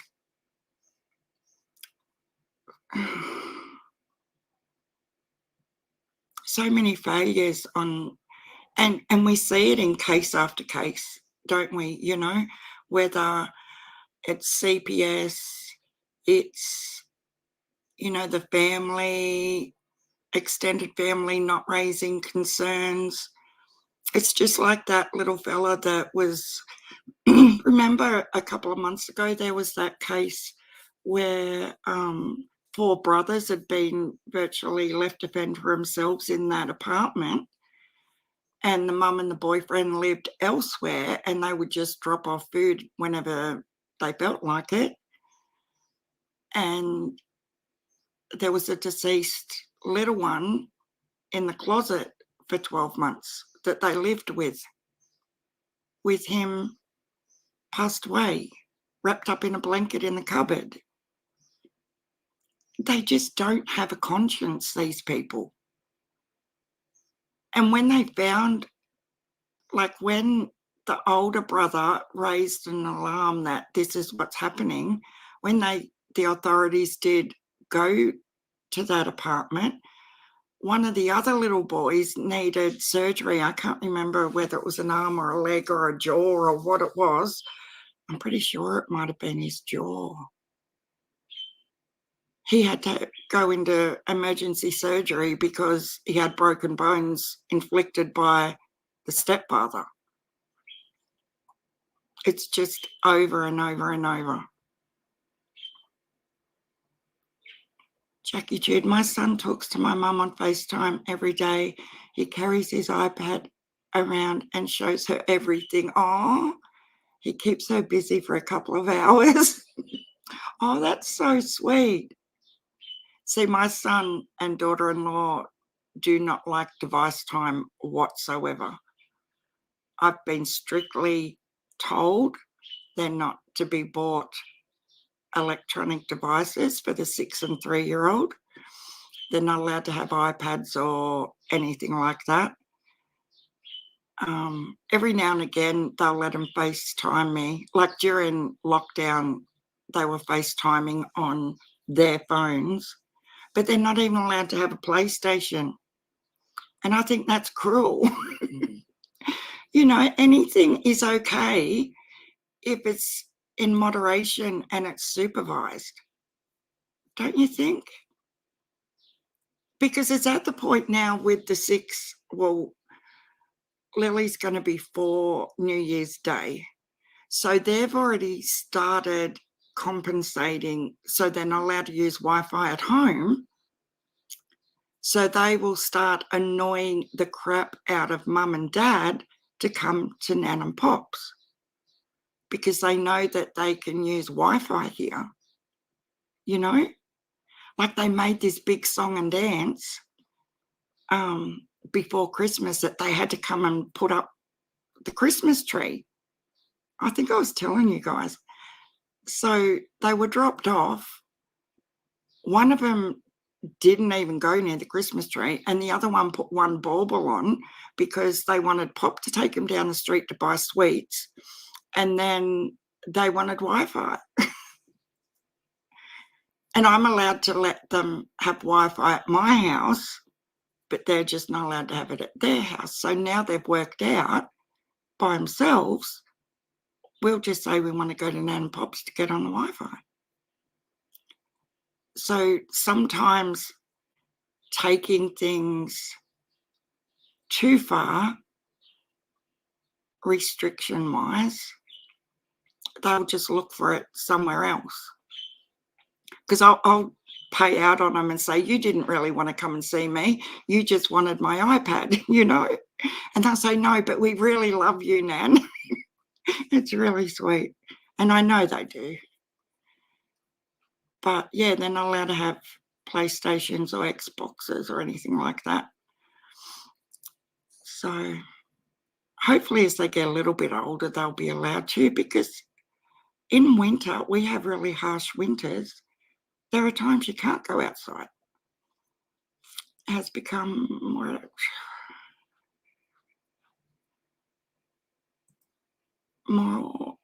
it has become common, out of control, no feelings at all. Nope. Yeah, mother. I'm not saying fathers don't have feelings. They absolutely do. But isn't it, I don't know, a mother's protectiveness and maternal instincts should come from your gut to protect your child. And I will never, ever understand how they can do this to their kids. Like, I really will, and I hope I don't, because I don't want to understand it. Mothers are the main perpetrators, putting their children into trafficking, parent pimping. Absolutely, Penny. And I was trying to,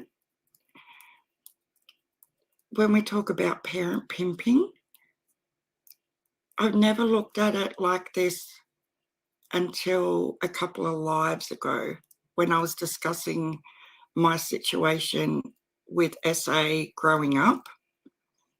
And I don't like to keep bringing it up, but it's exactly the same thing, isn't it?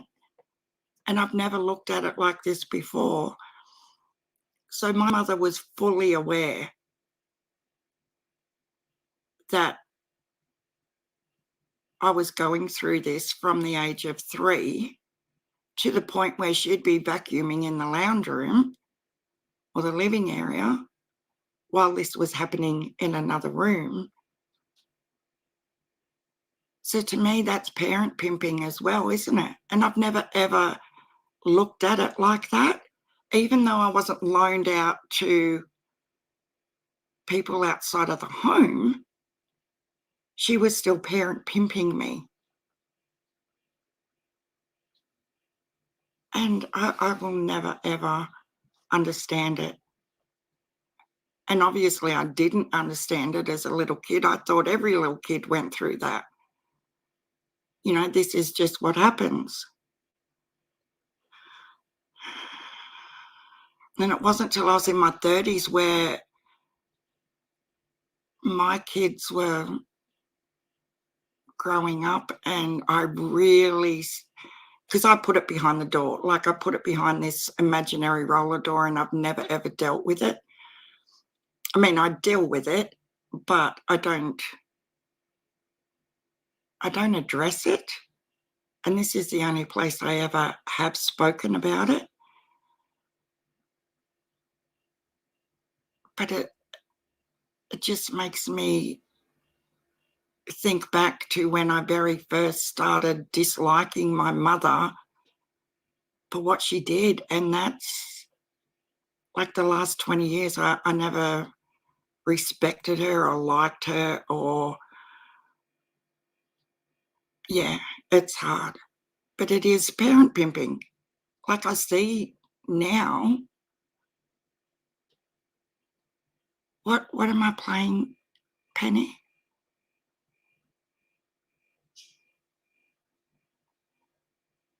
What video would you like me to play? I'm happy to play it.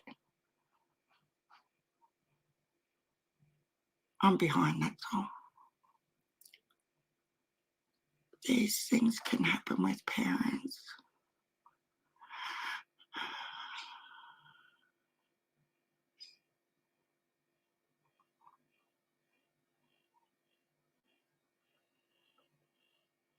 You have a whole video on it.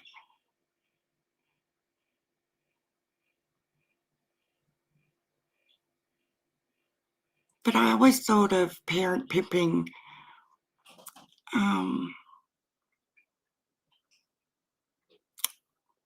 you know, when mothers hand their children out to strangers or whatever for money.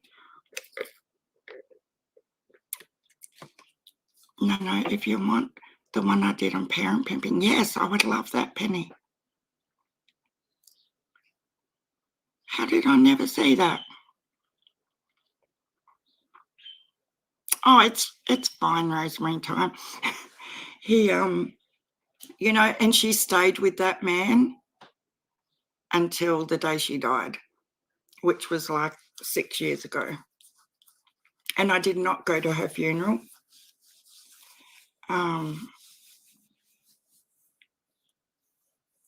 I know, like, I've beaten myself up that I was so cold, and that I didn't feel anything. But I think when you've dealt with this your whole life, it's quite easy for some people to just block it out and put it behind the roller door and, oh, cool, thanks, Penny. And it's a self-protection thing for me, you know. And even with little Oakley, I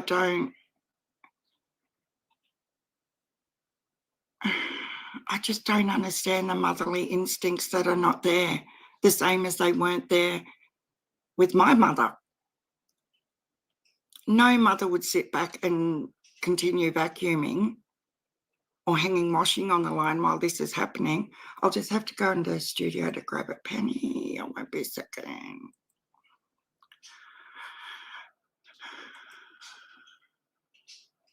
And I don't like to bring her down into the chat, but it's reality, isn't it? It really does happen in real life.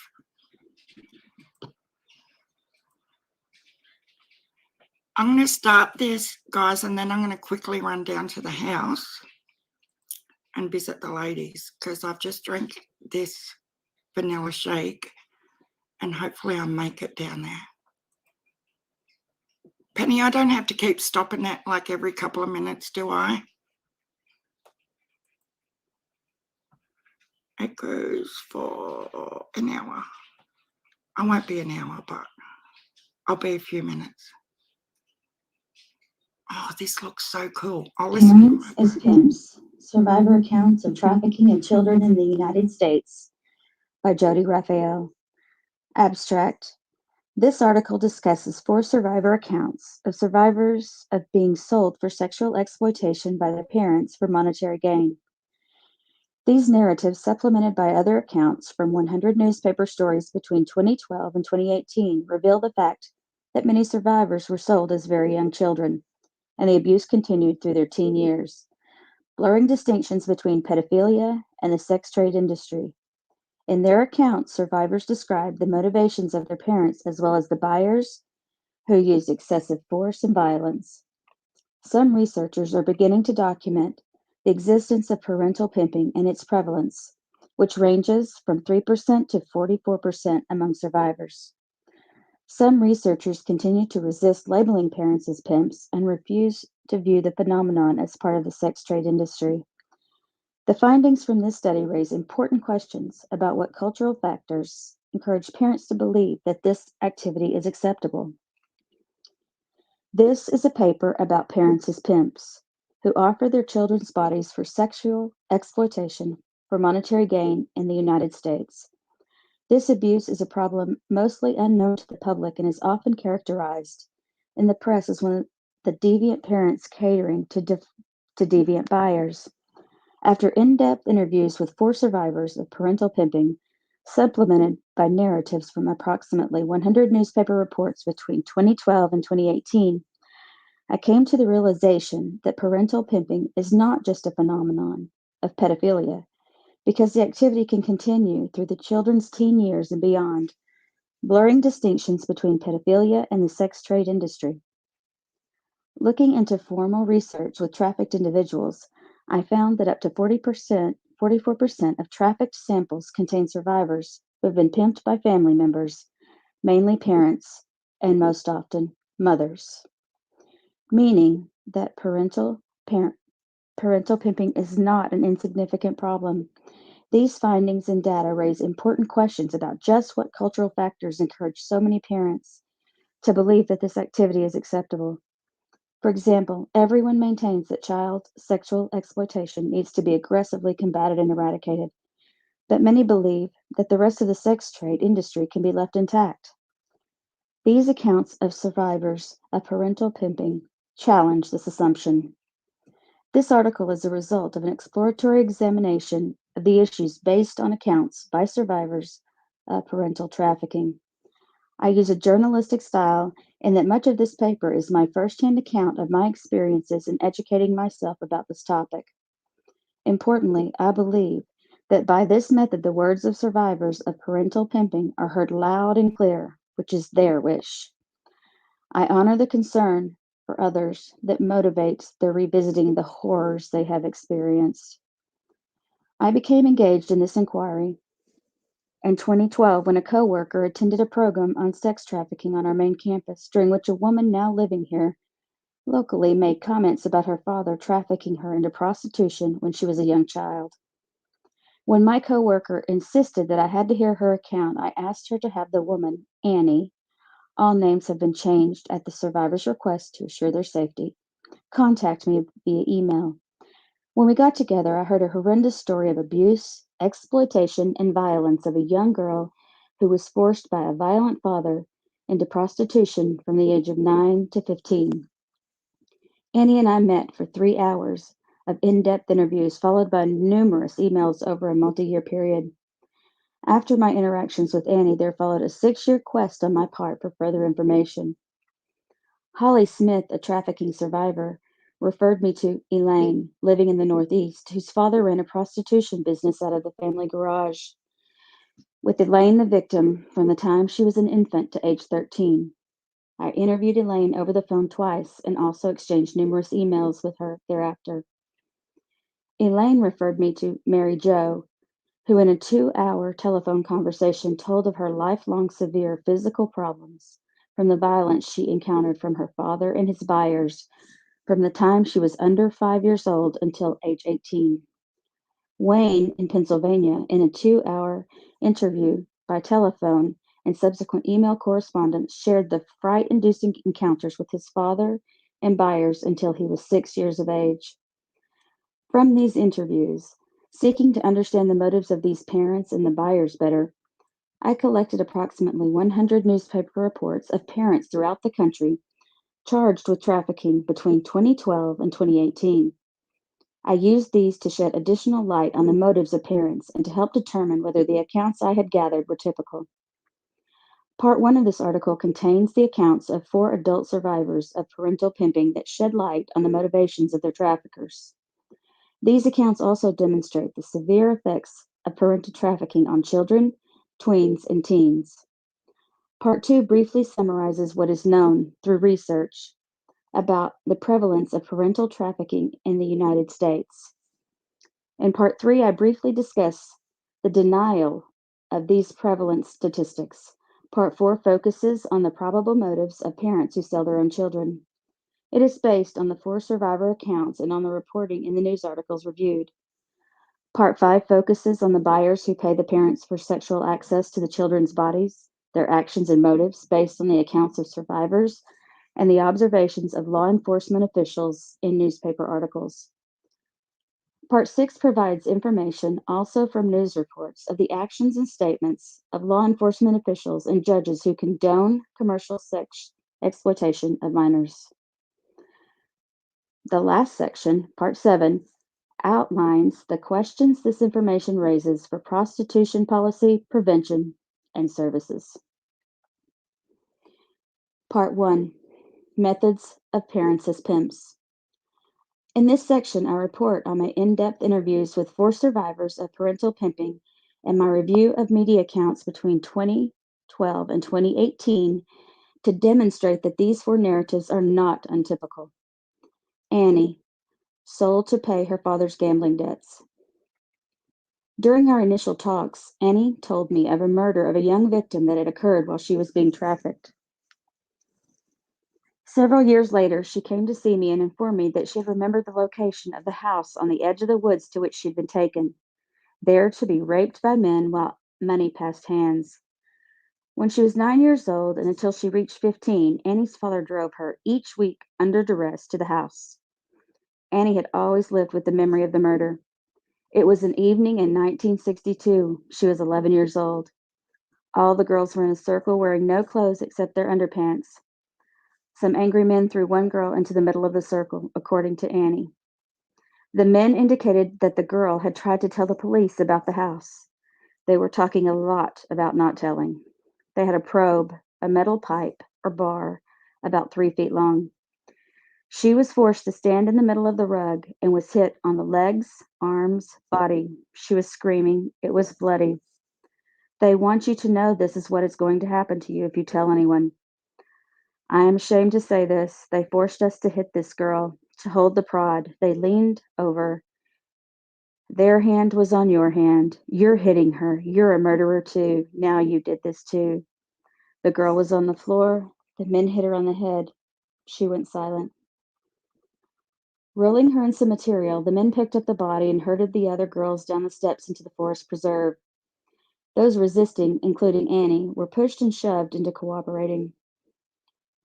Was the death an accident? It couldn't have been, because the ultimate destination was a hole that was already dug in a spot between some trees. The girls were required to help throw dirt over the body. After they were back at the house, one of the men grabbed Annie's face with his hand and squeezed her jaw hard while making sharp eye contact. He angrily ordered Annie not to ever talk about this event. If she did, she would be killed too. Annie bolted, but after a few yards, the man grabbed her, hit her face, and marched her into the house.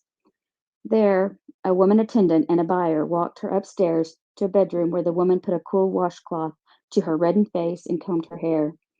Annie told me. I was left alone with the buyer, who muttered words to the effect that he was going to teach me something. I now know that was oral rape, but as a child, I thought his penis was in fact a knife. It was sharp and choked me. I was cloaked in terror. Once Annie remembered the address of the murder, I contacted the chief law enforcement officer who had jurisdiction over the forest preserve because Annie had always wanted to find the grave. Annie said, "She shouldn't be buried there. I don't think it's right. She should get a proper burial. I want so much for them to find this girl. Perhaps on a spiritual level, she can know that she was not left alone nor forgotten, and that her family may come to know about her life. I don't want her to be out there. It's wrong. I would like her to be known that she is not forgotten." The sheriff was receptive, Annie explained everything to the department's cold case officer, Detective Sergeant Will Hamilton, name changed to ensure Annie's safety. He heard Annie out, skillfully and tactfully questioning her. Then he put us in his unmarked car and drove us to the house, where we walked to the adjacent section of the forest preserve. Annie pointed out the area she thought was the burial site, a heavily treed spot near the river. The first step, Will said, would be letting cadaver dogs loose in the forest preserve. Cadaver dogs are trained to smell human decomposition, meaning they can locate body parts, tissue, blood, and bone. Even if the body is no longer there, the dogs will pick up the scent that spreads to tree roots and remains there. The dog's instruction takes 18 months to 2 years. We're told that when they pick up a scent, they're trained to either sit down or bark. Dixie and Penny Lane have been flown in today with their trainer to undertake the search. The FBI is also on the scene. When I told friends and relatives that the sheriff's department would use the cadaver dogs flown in from another location, they asked why. With all the major crime problems out there, the sheriff's department and the FBI were willing to expend scarce resources on such a cold case. Our interaction with both departments revealed an unexpected deep sympathy and humanity. If the bones could be found, explained Will Hamilton, the DNA might ultimately match that of a family with a missing daughter. Hamilton said, "You've got these young kids who struggle through their short lives. Now they're anonymous. They don't have a headstone saying they were ever on this earth. I want them to have some dignity and respect so the world knows they once lived. I believe in the dignity of the deceased. Everyone deserves a proper burial. There is always value in taking care of homicide victims." I wondered whether this concern for human life had permeated the entire sheriff's department and later determined that it probably did. Such caring brought the evident lack of empathy of parents who pimp their children into high relief. Annie and I were invited to observe the dogs at work. When we arrived at the forest preserve, we were told the two dogs, one a German Shepherd, the other a Labrador Retriever, each 2.5 years old, had already identified one area under a large tree near a major road. One dog had barked in another spot that Annie had previously indicated as the probable burial site. Following a night of soil aerating, the dog that howled near the tree and the road now yapped in the place where the first dog barked the day before. The next step, we were informed, would involve digging in the section the dogs identified away from the road and near the river. Were human bones to be found, the coroner can determine whether they are from a juvenile or an adult. We would just have to be patient. Annie was okay with that. She said she had been waiting for over 50 years already. Finding the bones was not simply a matter of curiosity for Annie. There is no way to overstate how important this is to her. For Annie, it is a matter of simple justice, of remembering, honoring, and atonement. For Detective Sergeant Hamilton, it was to be no different. Grooming Annie, Anatomy of Coercion. Over a series of meetings lasting over a 5-year period, Annie explained to me her father's coercive tactics and their effects on her. Annie's father groomed her for her money-making role by sexually molesting her from the age of 3 on a frequent basis. For Annie, her father's attention did not engender love, bonding, or a sense of being special. Instead, it began a long, complex, nightmarish ordeal of fear and intimidation as he gained power and control by overpowering her wishes and autonomy. Annie states that there were always memories that were clear as a bell that she never lost. One was when she ran away from home at the very young age of 3.5. My father had fallen asleep after painfully molesting me with his hands. All I remember is that I needed to get away from that house, and I ran and I ran. And the next thing I remember is that it was dark and I was in the back seat of a police car, kicking and screaming as the police woman was trying to hold me in the back seat and deliver me to my parents. The more Annie resisted and the angrier she became, the more aggressive her father's behavior became. Another clear memory she had was the time when she was 5 years old. Her father brought her to the basement where the washing machine was stationed in the 3 flat. Annie recalls, "He did something with me there. He turned off the lights and locked me in there and kept me there for the duration of the day. And it was only many hours later that he let me out. That was the first remembered experience of being confined by him."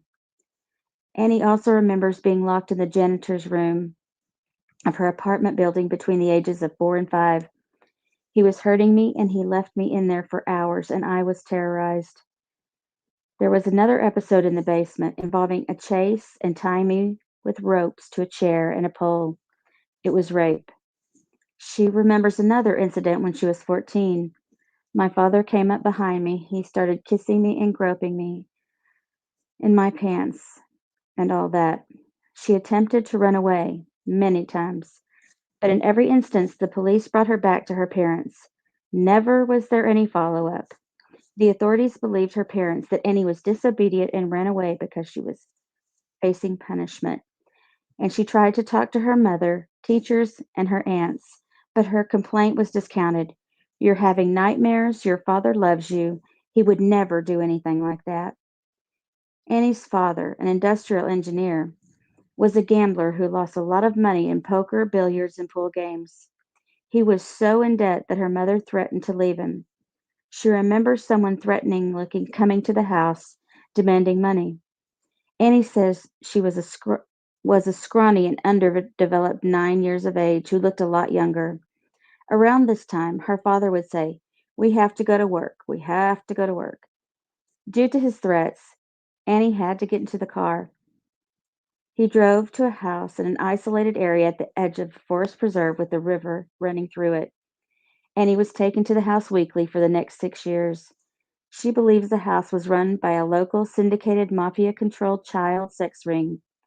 Annie knows that she cannot categorically prove this assertion, but that proper research might uncover the necessary evidence. Annie recalled, "At the residence, there were 12 to 15 other girls. Upon entering, all the girls' clothing came off, making them extremely vulnerable. The lighting was a sort of yellow-orangey hue. The girls started out in a circle." Annie remembers the humiliation rituals. Men would order the girls to crawl like animals and pretend they were dogs. The terror on the youth's faces is etched in her mind and soul to this day. Then Annie was taken to a small room with a bed and ropes to tie her if she didn't cooperate. Sometimes there were groups and sometimes there was one man. In the room, she kicked and screamed and tried to run out the door, to no avail. I would try to fight back. That excited them. They seemed to get more aroused by the violence. In one episode, Annie experienced a near drowning. When she was 10 years old, Annie became upset as a buyer entered the room. She flailed, hit, screamed, and fought him off to the extent that he called for help. 2 men and a woman arrived and hauled Annie off to the bathroom in the house. They filled the bathtub with scorching hot water, put the naked Annie in, and held her head under. She could not breathe and thought she was dying and soon passed out for 30 to 60 seconds. When she came to, she was allowed to pull herself out of the tub, after which she was dried off. In the bathroom, her sight was blurred and the light hurt her eyes. One man had a camera and had filmed the water torture and the events that soon followed when she was taken back to the room. Annie recalled, "I was woozy. I had no energy left. When the buyer was penetrating me, another man was photographing me. When I saw the camera, I was filled with shame, horrendous shame. Using the camera was part of the torture. They sure were experts in creating bad feelings." After that time, buyers used water torture as a means to ensure Annie's compliance. They would beat me. The ropes were painful. They would take my head and hold it down in a bowl of water that was in the room. These men were basically rapists. Annie viewed each sexual encounter as an attack, as if somebody was coming at her with a knife. She also sees each act as sadistic because imposing the sexual organ on a child always causes him or her to be injured. All the buyers were violent to some degree, but not all were sadistic, she says. However, all were unempathetic about what the girls were going through. Moreover, Annie explained, the buyers were enjoying a sense of power. There is always a power imbalance. This is not consensual. They must be seeking it. Annie saw them paying her father directly. In the house, there was one room with a camera dedicated to making pornography. Today, Annie says quietly, "I was in that room." Although Annie needed eyeglasses, her father would not let her wear them when she was in the house. One time she was looking at the perpetrator with her glasses on, and her father beat her, saying, "You don't need glasses for what you're here for." During these years, terror was Annie's constant companion. If she told anybody, she was told she would be killed. She told me, "I don't want to do any of these things. I knew that was wrong to be hurting the girls, the little girls. I knew that was wrong, and the terror of what I saw was being done to other girls. It was humiliating. I did talk with the other girls. They were all there against their will. Disassociation was the key. Dissociation was the key. I used dissociation to survive. I wouldn't be alive if I hadn't found a way to alter my sensations so I could separate from what was happening. Disassociation helped her to keep going, but at school it created problems because although she was there physically, she was not capable of concentrating or absorbing anything due to her pain and alternating numbness. During high school, I was being controlled by the perpetrators, and I was under tremendous threat that were I to speak of what was going on, I was going to be killed in a very painful way. I would try to talk and nothing would come out. If you can't tell the secret, then you can't talk about anything. 6 years later, Annie's father told her she was getting on a plane to France, where she's going to be met by somebody who is going to finish grooming her. She had overheard talk about Southeast Asia, and she had the idea that she was going to go there from France, and there would be $50,000 for her father, something in that range. Terrified, Annie decided she had to try again to disclose what was happening. She went to her friend's house down the street. I decided I was going to tell them. My fantasy was that I would tell them. They were going to call the police, and the police would come and arrest my father and all those men. I was shaking in my boots. I got myself over there. I'm ready to open my mouth. I go to say the first word. My jaw opens to say the words, and traumatic amnesia occurred, and I didn't come to for about 6 hours. The fear was that powerful, but it became the beginning of my escape. If you're unconscious in a hospital, you are not going to get on a plane. And now I have the protection of the doctors and nurses in the hospital. Once out of the hospital, Annie continued in high school and graduated, but had great difficulty because she frequently passed out. Within a year, though, she was able to escape from home and went to another state. After a suicide attempt, leading to a lengthy hospitalization, she was misdiagnosed and put on inappropriate antipsychotic medications. When Annie told the doctor of her abuse memories, he did not believe her. He tried to obtain corroboration from her parents, but of course they denied the allegations. Only after her father died in 1975 of a brain aneurysm was she able to begin some kind of recovery. But trauma informed therapy did not really start until 2001. And how do you ever put behind you so many years of constant terror, humiliation, and violence? Back to the forest preserve. Eventually, Detective Sergeant Will Hamilton told us that 16 people, using approved archaeological methods, dug in the second forest preserve area identified by the cadaver dogs. It was a tough dig, he said, because the soil soon became hard clay that could not be penetrated. They could only go down about 12 inches when usually they were able to dig a couple of feet before reaching clay. As the soil doesn't change in 40 years, the conditions would have been the same for the perpetrators, Hamilton explains.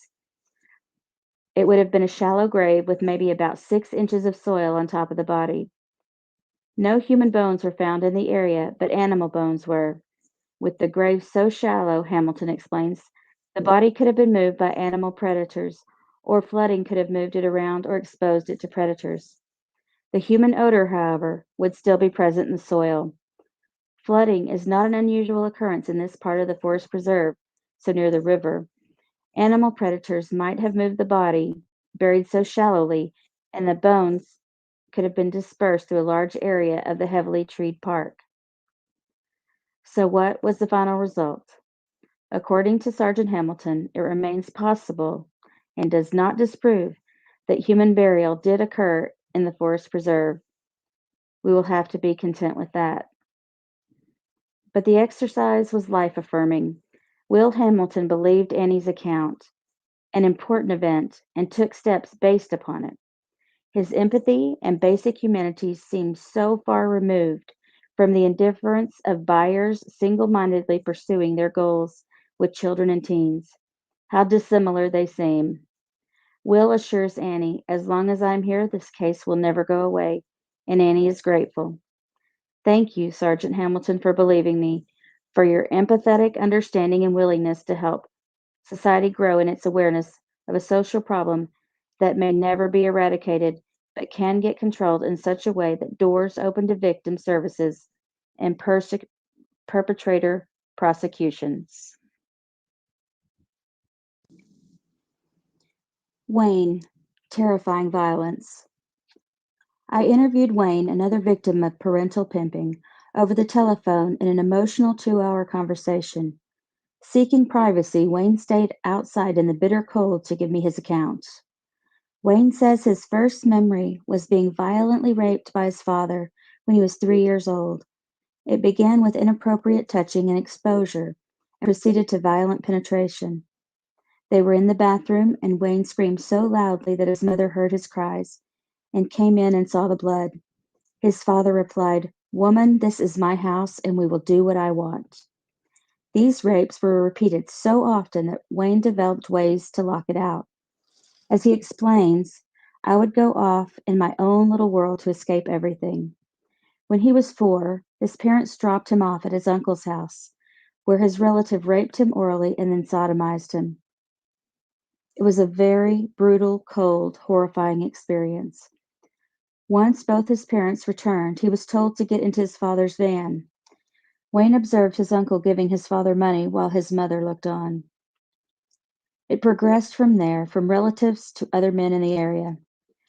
Wayne remembered a time when there was a gathering of about 40 to 50 people, mostly men, at the home of a friend of his father's. He and another boy were there. The youth, about the same age, had his shirt off and was crying. The boy and I were taken into separate rooms. I was told to get down on my knees, and one by one men entered the room and forced me to perform oral sex on them. This went on for a while. I remember trying to get through it all by counting the men. There were 18. Wayne's mother started inviting men to the house, and later he realized that she must have been involved in the family business too. An unwelcome conclusion for Wayne.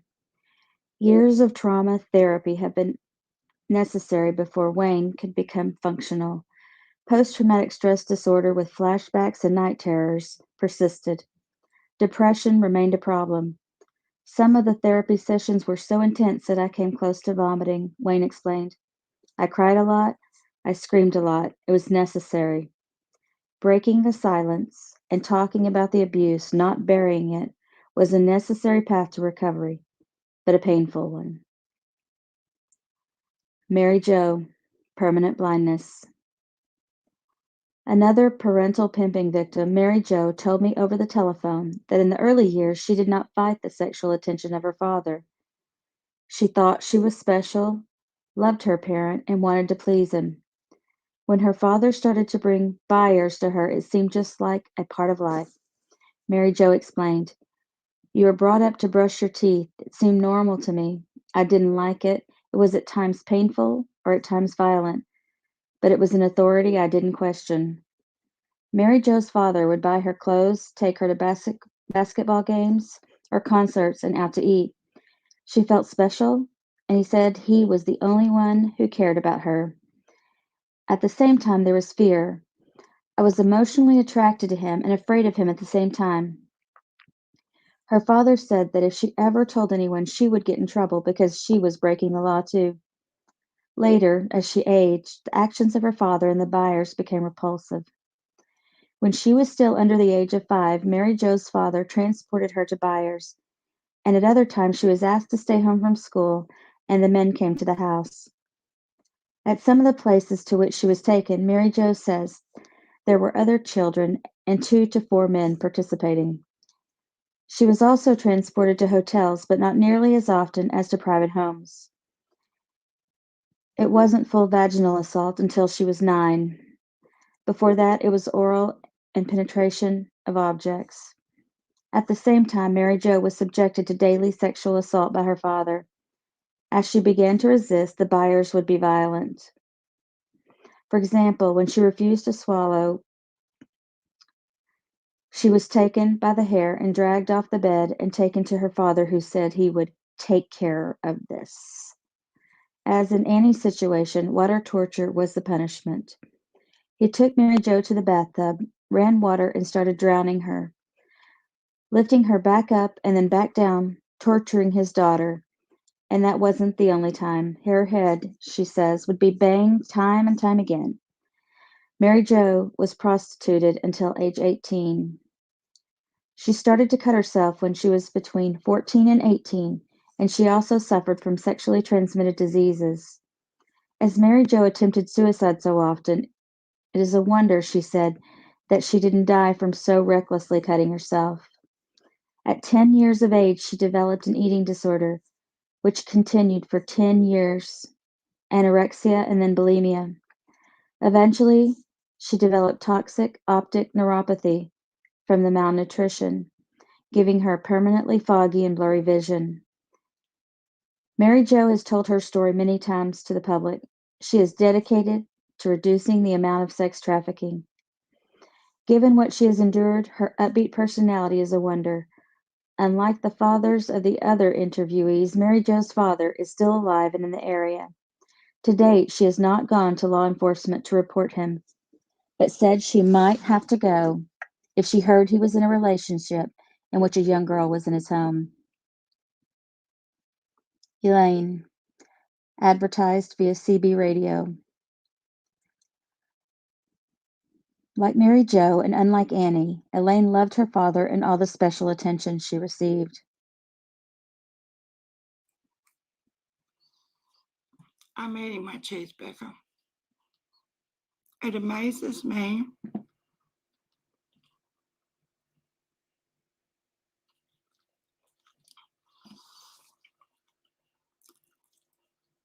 seriously where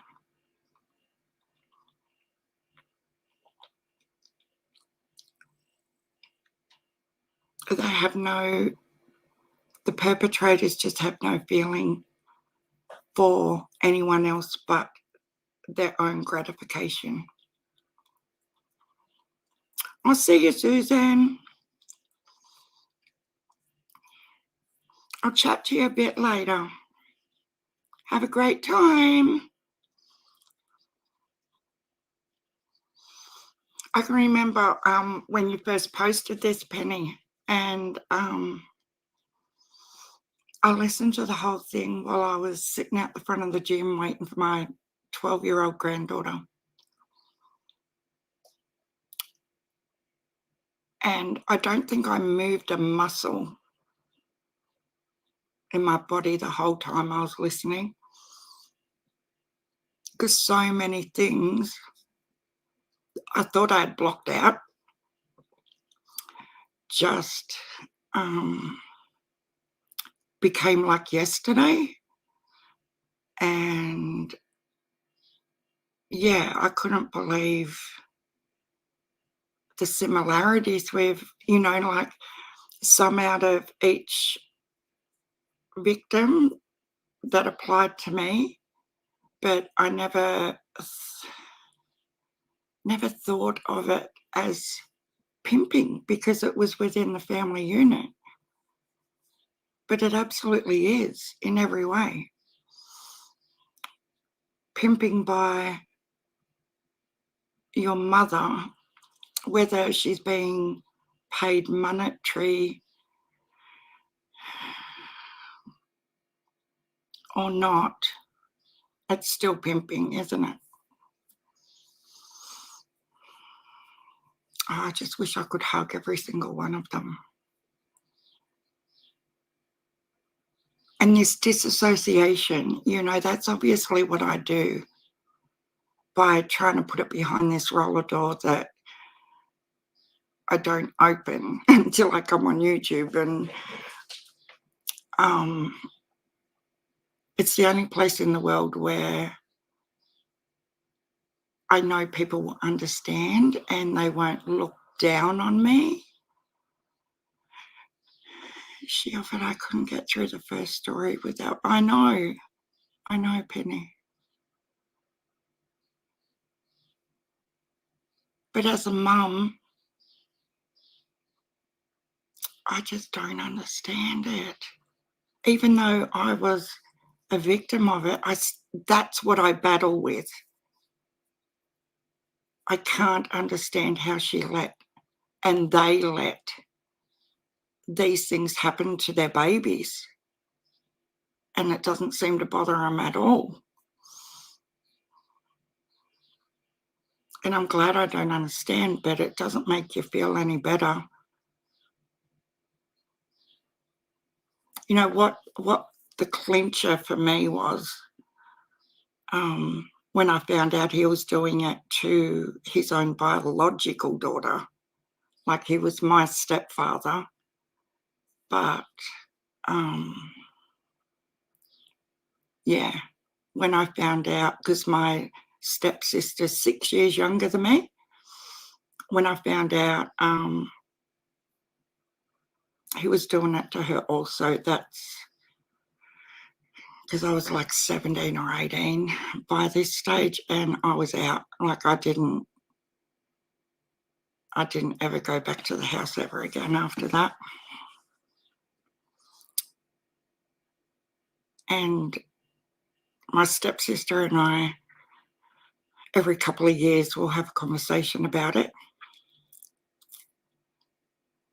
Oh, it's fine, Glitterartsy. It's just that when you're a victim, you don't like to speak about it because, how do you bring that topic up with people in real life, you know, that come over for a barbecue or something? Oh, guess what happened? Do you know what I mean? It's just weird. And then they look at you like you're not normal because you've been through something like that. So you just don't speak about it. But I felt like with YouTube, a lot of people have been through it and they're more willing to open up about it. And it helps. It really does. But I know it triggers a lot of people too. And like we've seen just in the chat, a couple of people have had to go. And that's okay because they've recognised that it's too much and it's not okay for them to listen. But that's okay. I know it's nothing personal. They just don't like it's rough, isn't it? And it's confronting, and I just don't know how I managed to get through that. You know, it amazes me now when I think back, and then get through those teenage years. And I never ever got into drugs, or I was never a drinker. I was just so bloody determined to get married, have children, and try and be the best role model I could be for my kids and give them a stereotypical great childhood in a loving family with none of that. I know it is really hard to listen to. Oh my God. Penny says, oh my goodness, yes, it's sick. The people in these stories didn't just let it happen. The kids were groomed for it. Yeah, Penny, I can remember the grooming though, like for a 3-year-old. No, I understand that too, Glitterartsy, but at the time you feel like, I will agree with, is it Mary Jo or the one before her, how she was saying she felt special. because I can remember they would take me, because I was a big ABBA fan. I loved ABBA. Like, this is obviously when I was around the 8 or 9 age group. They would take me to buy ABBA magazines and, you know, all them posters, all that sort of stuff. And you did think you were a little bit special because you were getting, you know, things you wanted where your stepbrother and stepsister never got anything at that point. You know what I mean? It was just, it's all that grooming sort of stuff to keep you quiet. The threats about talking about it to friends. I was never allowed to have friends come over. Rarely was allowed to have a sleepover anywhere with friends. Always threatened about keeping what happens at home, you know, or this is going to happen or that's going to happen. It's just crazy. But I never ever looked at it like she was pimping me, but it's so obvious now at 56. As I said, I'm not the sharpest tool in the shed. No, I think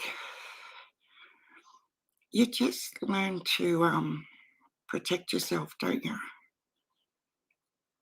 That story reminded me of how Don said summer. I know, Penny, I was just going to say that. That's why I stopped it, actually. How she loved him more than anybody. And she was so special to him.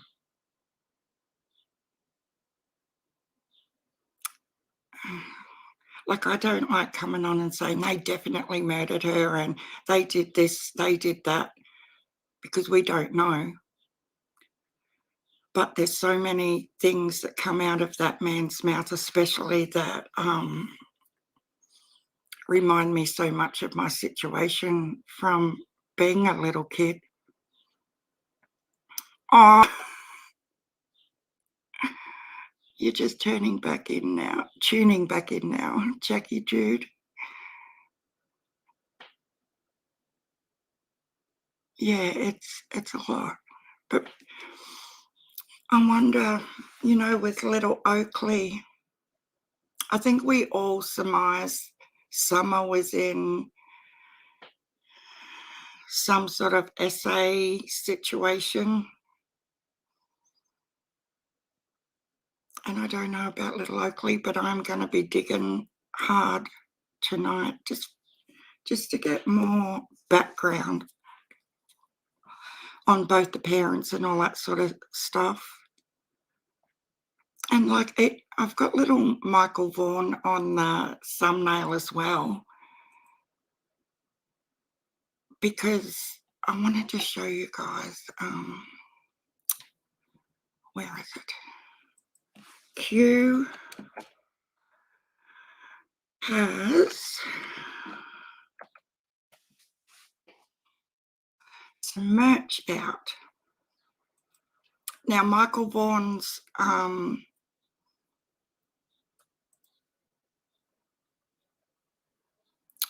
reward fund is 50,000. Look at her. Look at little Mackenzie. She is so beautiful. They are all just beautiful babies. Little James. Now, this is what I wanted to show you guys. Michael Vaughan has been missing since July 27th. 100% of the profits go to the family's reward fund at the Fruitland Police Department in Fruitland, Idaho, on a monthly basis. Permission has been granted by Michael's mother. Let's help raise another reward fund. No marathon for now, just one item at a time. Michael's reward fund currently sits at $50,100. I've shared this on my community page as well, and I think we need to push this. Let's get his reward fund up. Like, that's the back. Isn't it beautiful? Because they call him Monkey, and it's got Monkey on the side, and there's t-shirts. Like, I refuse to think of the marathon as anything negative. I don't give a shit what the others have got to say. It's not relevant to me. It's in the roller door as well. But I will be purchasing a mug and a t-shirt to support Little Monkey's reward fund. And I encourage everyone, even if you don't want to buy merch, like, even if it's only $2 or $1, let's get his reward fund up higher as well. I love how she's got Monkey down the side there. She's a clever girl. Sharon, can I get your email address? I need to send you something. Absolute. Oh, Penny's already done it. Thank you, Penny. Look, when I did a few videos on Michael, like right at the beginning, and because I was so new, I would literally try to act on any comment I got after a video. And I'll never forget, I got comments about, oh, so now you forgot about summer. And I'm like, oh, shit, you know, maybe I shouldn't be talking about Michael because now they think I've forgotten all about summer. But, you know, 5 months down the track, I think I can now spot people just trying to throw their opinions around in a negative way. And I've grown stronger in ignoring negativity, regardless of what people want to say. So I will be speaking about other cases, but no, I have not forgot about summer, and we will still be talking about summer. But we need to give some of these other babies some attention as well. Yeah, the real Gigi. And I don't care what they say about the marathon. It was an awesome, awesome event. And it raised the reward fund by 75%. How can anyone say anything negative? Like, give me a break. Grow the fuck up. Yeah, and they're screaming to get his name out there. But the videos I did early on, when people were giving me shit about it, he went missing the 27th of July. So it was like 5 weeks after summer. And I couldn't get over the resemblance between Summer and Michael to begin with. Like, both blonde hair, really short. And then, you know, like your brain starts analysing. And I thought, what if they thought Summer was a boy? If someone abducted her? And the distance between both places is achievable. I just don't, it just seemed really weird to me that there are a lot of similarities. They were both home with one parent. Yeah, Elena's view, they really do need more help. So if you have the mental, emotional capacity to do it, they need it. Yeah, exactly, Penny. And I would rather be on here doing this rather than addressing people who have absolutely nothing better to do than to sit there bitching about other creators. Like, this is what I started my channel for, was to do this stuff. And I got so sidetracked with other stuff. I forgot what my purpose was, what my goals were. So I think we, you know, good on Q for, I think we should do another marathon. Not that I did much in the last one, I only did one little stint when poor Q fell asleep. But I tell you what, I supported. I was in every single live for every waking minute of that whole marathon. Don't let others dictate. No, I'm learning that now though, Glitter Art. See, at first I would take like, I am a really sort of sentimental type, and I take everything to heart and, you know, stuff like that. But I'm getting tougher, and I'm not going to play into what's going on. I'm just not. It's just so ridiculous on so many levels. It actually starts to make you feel, you know, I haven't been on for 3 days. And for me, that's a long time not to come live.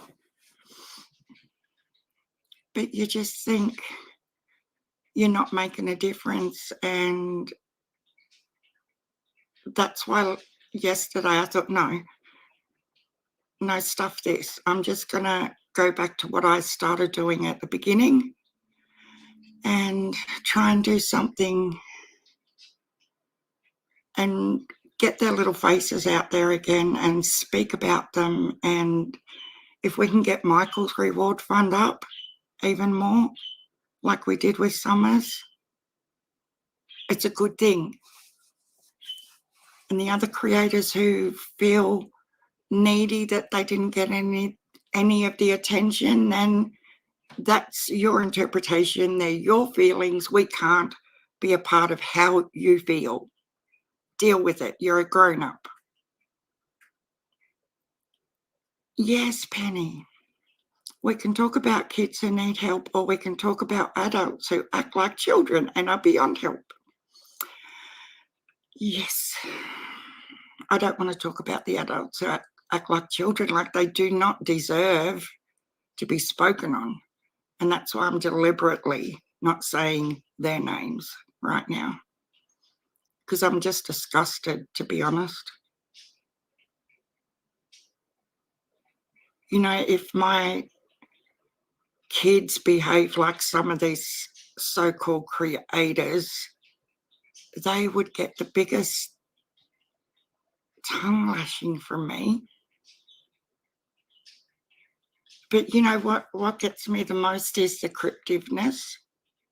And they'll sit and bag someone out for 40 minutes.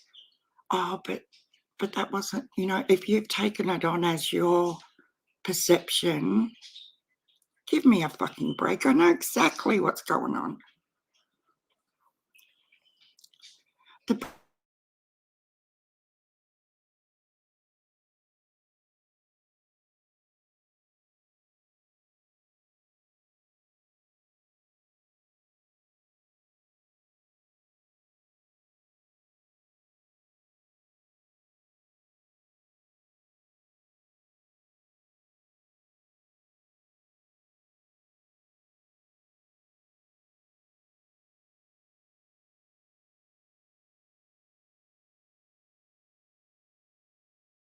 About there really is. But yeah, WTF Wednesdays are the go. I'm gonna so if any of you guys come across any awesome stories like that, can you please email me or message me on Facebook Messenger? It's just down under Crime Talks. I'm on Instagram, but I don't Yeah, I'm back. I hope. Stitching Crime keeps jumping in and out. Can you hear me now? But the breastfeeding cat thing, like, that was gold. I just love that. But we will definitely do our WTF Wednesdays every week and lighten up our serious talk. And yes, Jackie Jude, there is so much more to talk about. And like, I want to start covering cases that have happened over the last couple of years. This was another thing I wanted to do when I first started the channel, is like highlight a case that's happened in the last couple of years and is just about to go to court, and start showing more of the court process, because you find out so much more during the court hearings than you do with all the hearsay and stuff leading up to court. And I don't know about you guys, but that really interests me. And another thing going forward I want to start doing is 911 calls, because there's a lot of cases I've just found that we all know about, that I've now found 911 calls for. So I've got some editing software, and I'm going to try and teach myself how to incorporate, you know, and edit and make my own little videos, instead of concentrating on all the noise and the fluff and the bullshit in the background. Do you think they're good ideas, Holly? Everybody? It's more interesting for my brain.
Sorry, guys, it keeps going in and out. The internet, I think there's a storm coming. Grippy's awake. Hey, Grippy, how are you? So you agree that that's a good direction to go? We will keep our fun day as What the Fuck Wednesdays, and our other days, I know it's just my internet. I think because there's so many people home, it's sort of jamming up with everyone's Wi-Fi. You smoked the grass, Jackie? So you're feeling good right now? And Stella's here too, is she? Oh my gosh. Oh, good night, Stitching Crime. Thank you for spending some time with us. Hey, oh, you're so cute, Grippy. Good night, Concussion. Have a good night. We need to have a ball on Saturday. We do. We need a panel. We might do a panel tomorrow, being Wednesday. Oh, tomorrow's what the fuck Wednesday? Because it's now Tuesday. Okay, so tomorrow we're going to do WTF. So send me all your funny. It would be good if they were crime related bunnies, but if not, funnies will be fine. How are you, Griff? Night stitching crime. But yeah, I think addressing more of these little missing ones, doing the court hearing stuff, and the 911 call videos, matching them up with the actual news commentary and all that sort of stuff, I think will be very cool. Because with the 911 calls, the emotion and the urgency and everything, it really gets me like, oh my God, did this really happen? And then to be able to follow it through the news and the actual crime itself. And like with some cases, you can start with your 911 call that's happened a couple of years ago and take it all the way to the courtroom. And that was my initial frame of mind. Hi, Cheryl Carroll. Drama. No, I'm not doing that, Cheryl.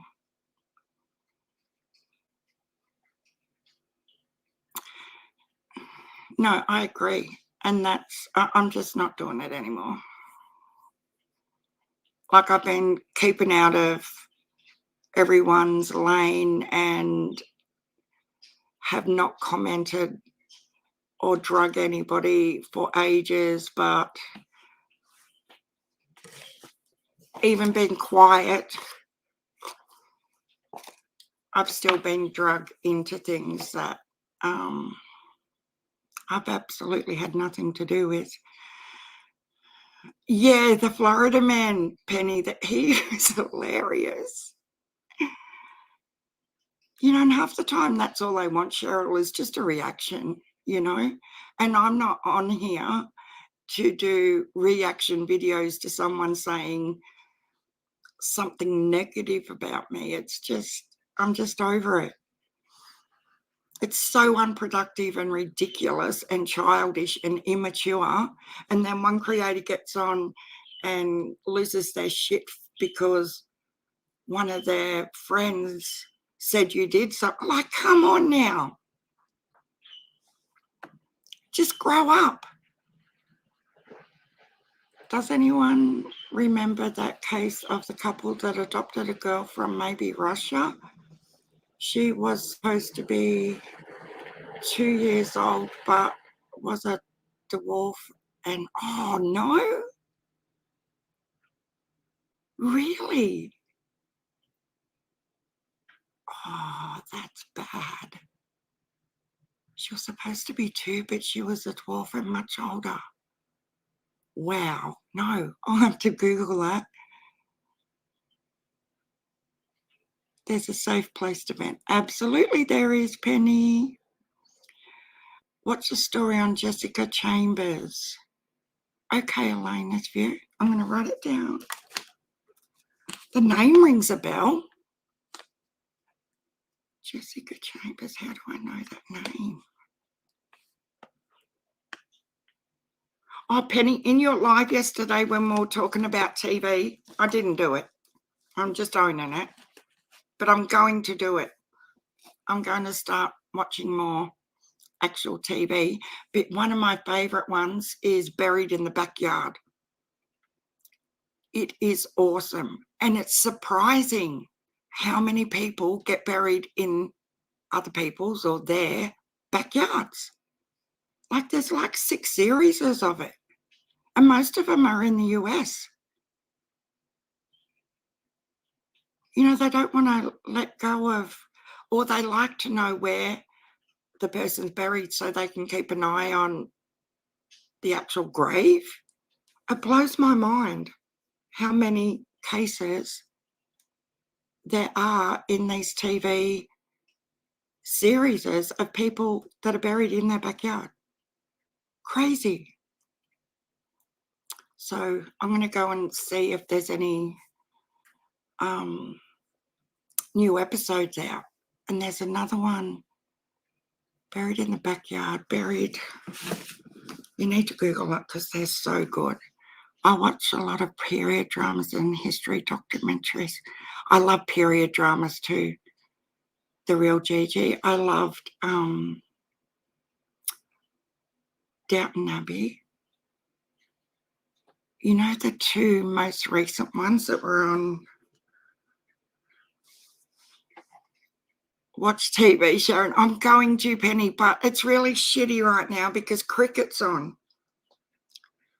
But I watch it on my phone anyway.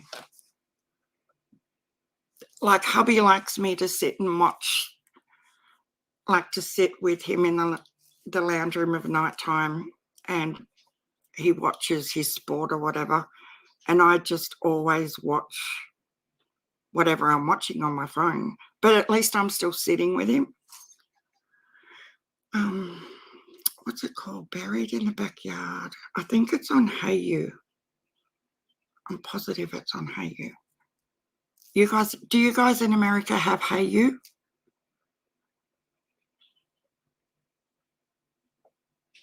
I'm just trying to find true crime shows, because there's two different versions of Buried in the Backyard, and it has Injustice with Nancy Grace, Up and Vanish, the Millbrook Twins, Snapped. You were talking about Snapped yesterday. It's on there.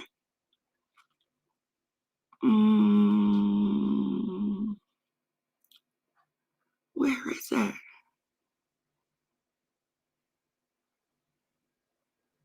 Buried in the Backyard, Killer Siblings. There's another one. Hey, Penny, there's another one called Snapped Behind Bars. That might be interesting. Convicted murderers are ready to share their story from so they're just telling their story from behind bars. I thought they snapped while they were in jail. Where is the other backyard one? Oh, here we go. Here's a series. There are 4 series of Homicide for the Holidays. That could be interesting. They've got some new ones on here. I'm trying to find the other backyard one. Maybe they took it off. Oh, the Exhumed one is really good too, where they exhume coffins. The case, like there's all the usual Dharma and those sorts of things. I can't find the other backyard one. Casey Anthony, Natalie Holloway, Smiley Face Killer, we all know him. We all know the Golden State. Crystal Rogers. Where's the other backyard one? Maybe they took it down. There were 2 different backyard series. Like, you know, at the beginning of the episode, obviously someone's going to be buried in the backyard. But there were 2 different versions. This Homicide for the Holidays. Oh, why am I laughing? There's 4 series of this. Nothing shatters the holiday spirit like murder. My daughter Penny is the biggest Dexter fan ever. She absolutely loves Dexter. No, see, we don't have Hulu. We have Hayu, Hayu.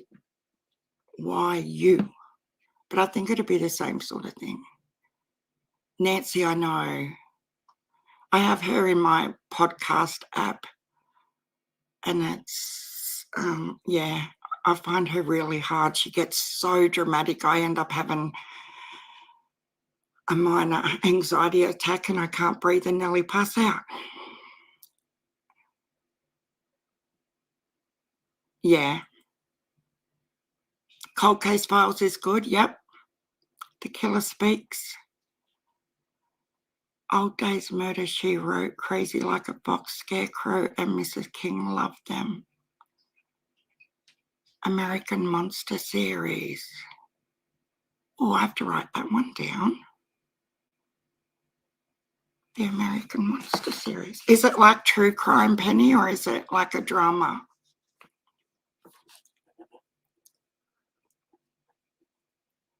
American Monster Series.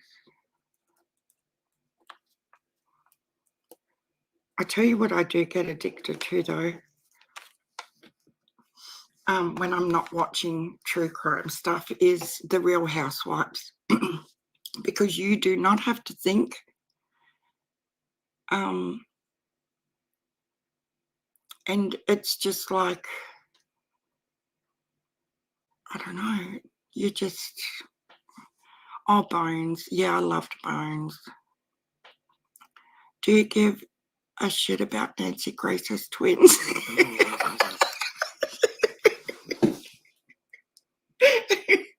Jackie Jude, high five to you.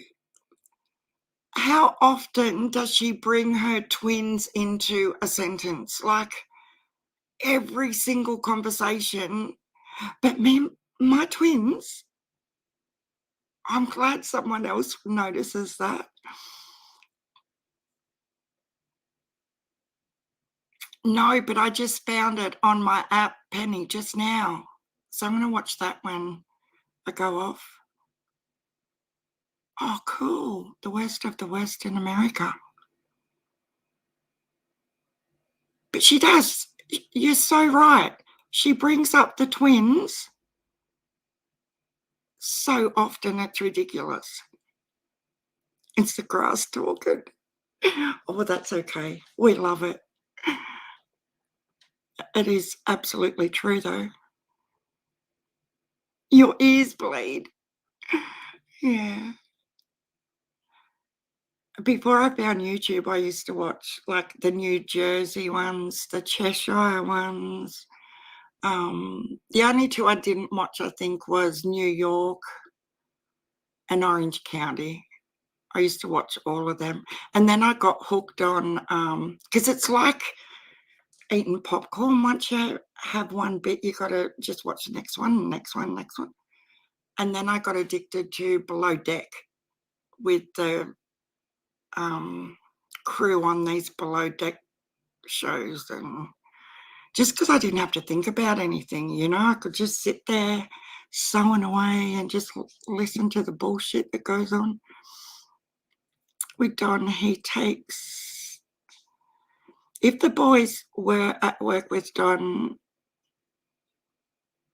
he take it home, then go straight to that shed. How did the boys have been at the shed when he arrived? Wow, in his words. Yeah, I don't know where all this stuff about the boys being with Don's come from. I've obviously missed something the last couple of days. Yeah, she needs something, Penny.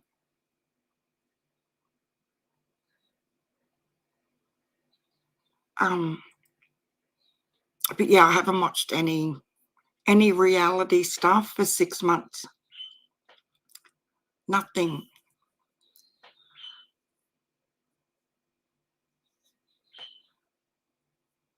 She needs to blow her nose. There's a few people like that, actually. It all got old and I quit watching when they kicked some off. Yep. Oh my gosh.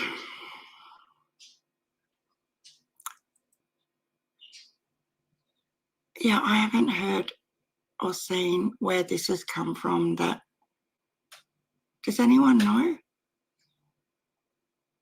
Can spell it out for me, because I have no idea. If the boys were at work with Don, do you know what I mean? Like, I've obviously missed something. I don't know. Anyway, guys, oh, I better go and do something productive, get some stuff done for the afternoon. Shit, I've been on here 3 hours. I still could not get over how quick time goes when you're on here.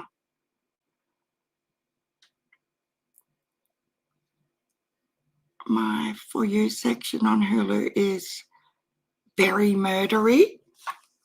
Oh my God, I've got a good list happening, Penny. Thank you.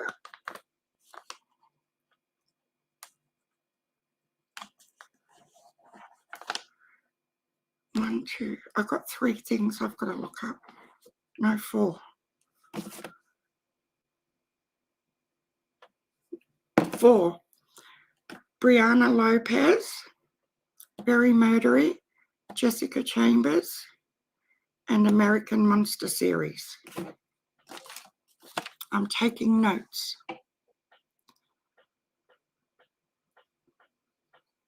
How much hairspray she uses? A shitload, I would say. Oh, thanks, Elena's view. Geesh, I feel like you just called last call. I did. Only because the granddaughter's in the house, and I just stress about her. Like, Pop's in the house as well. She's not down there alone. I just feel bad when I'm on here for too long that she's sitting there by herself or whatever, you know? That's sort of,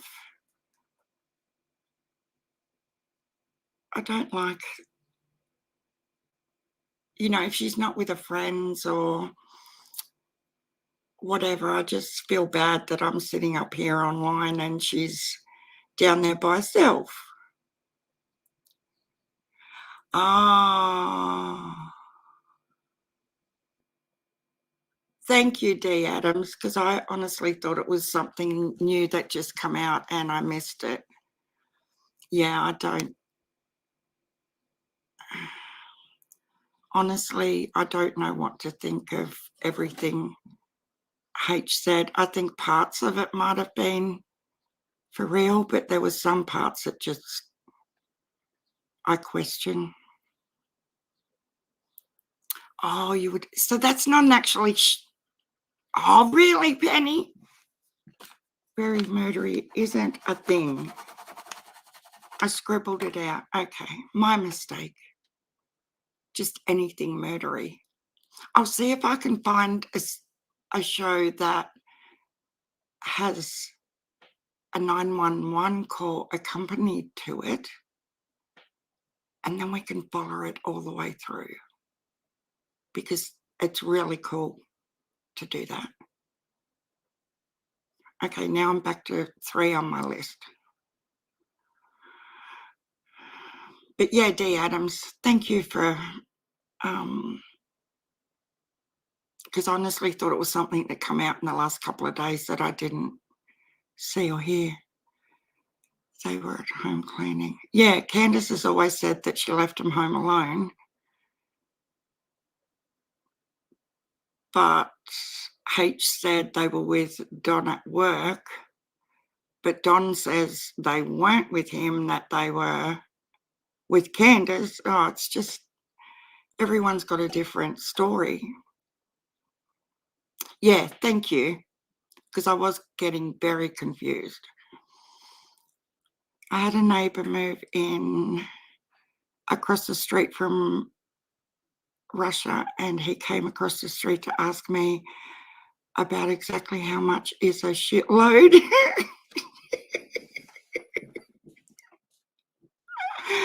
I wasn't sure whether a shitload was just an Aussie term or not. Did you say it's a lot? Yeah, nothing new. That's hilarious. Oh my God. So how did you explain that, Jackie Jude? We need an answer now. It's sort of like a load, but a lot of it. A gross amount. Yeah, that's true, Penny.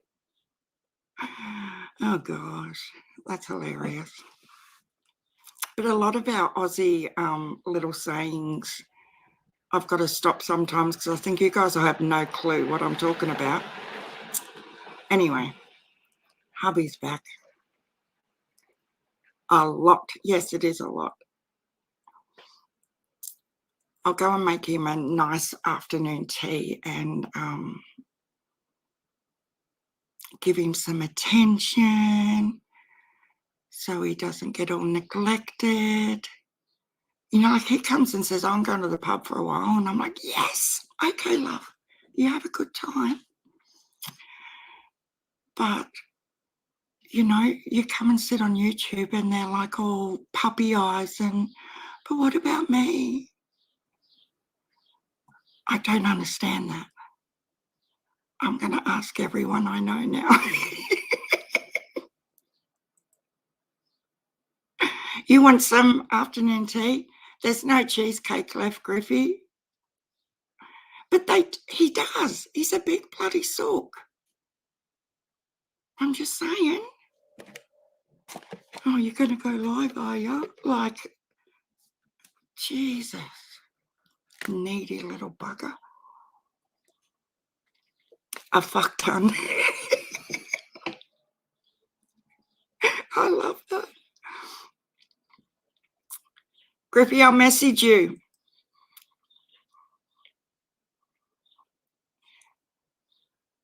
And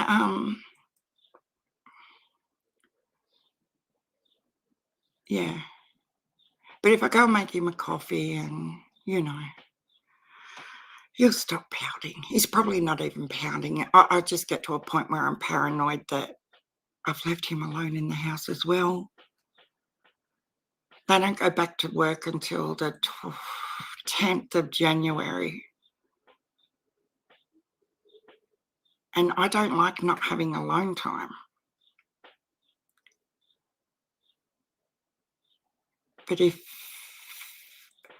I'm not the sort of person who goes to 15 houses having coffee with other housewives and sitting there gas bagging about who's doing who and all that sort of shit. Like I've never have been.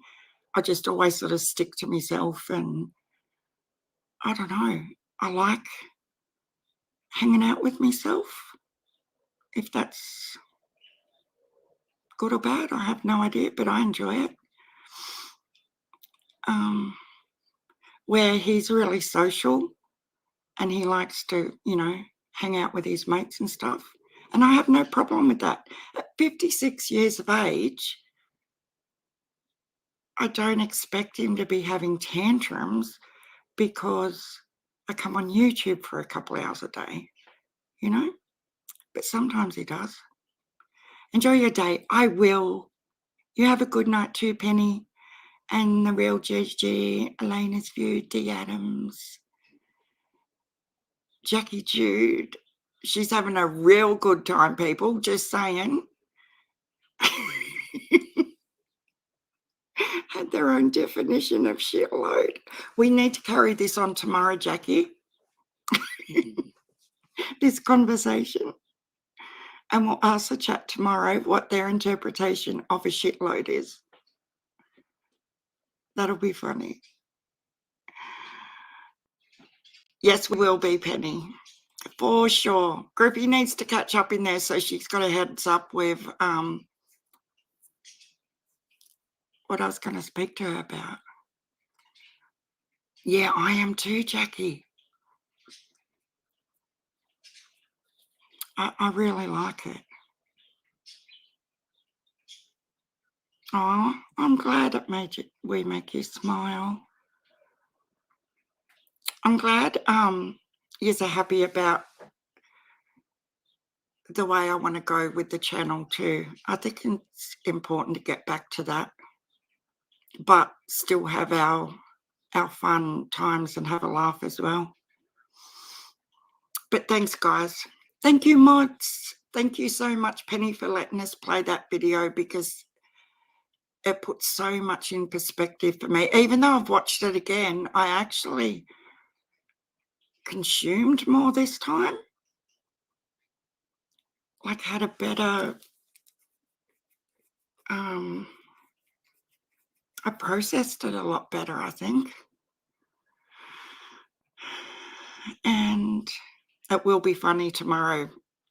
Please email me if you've got any good ones, and we can do a panel if you send in something, and you can come on while we react to your clip and that sort of stuff. I think that'll be super cool. Anyway, guys, I better go. I will see you all tomorrow. Bye. You got new balls for Christmas, Sharon. Oh my God. Bye, Griffey. Talk soon. Love yous.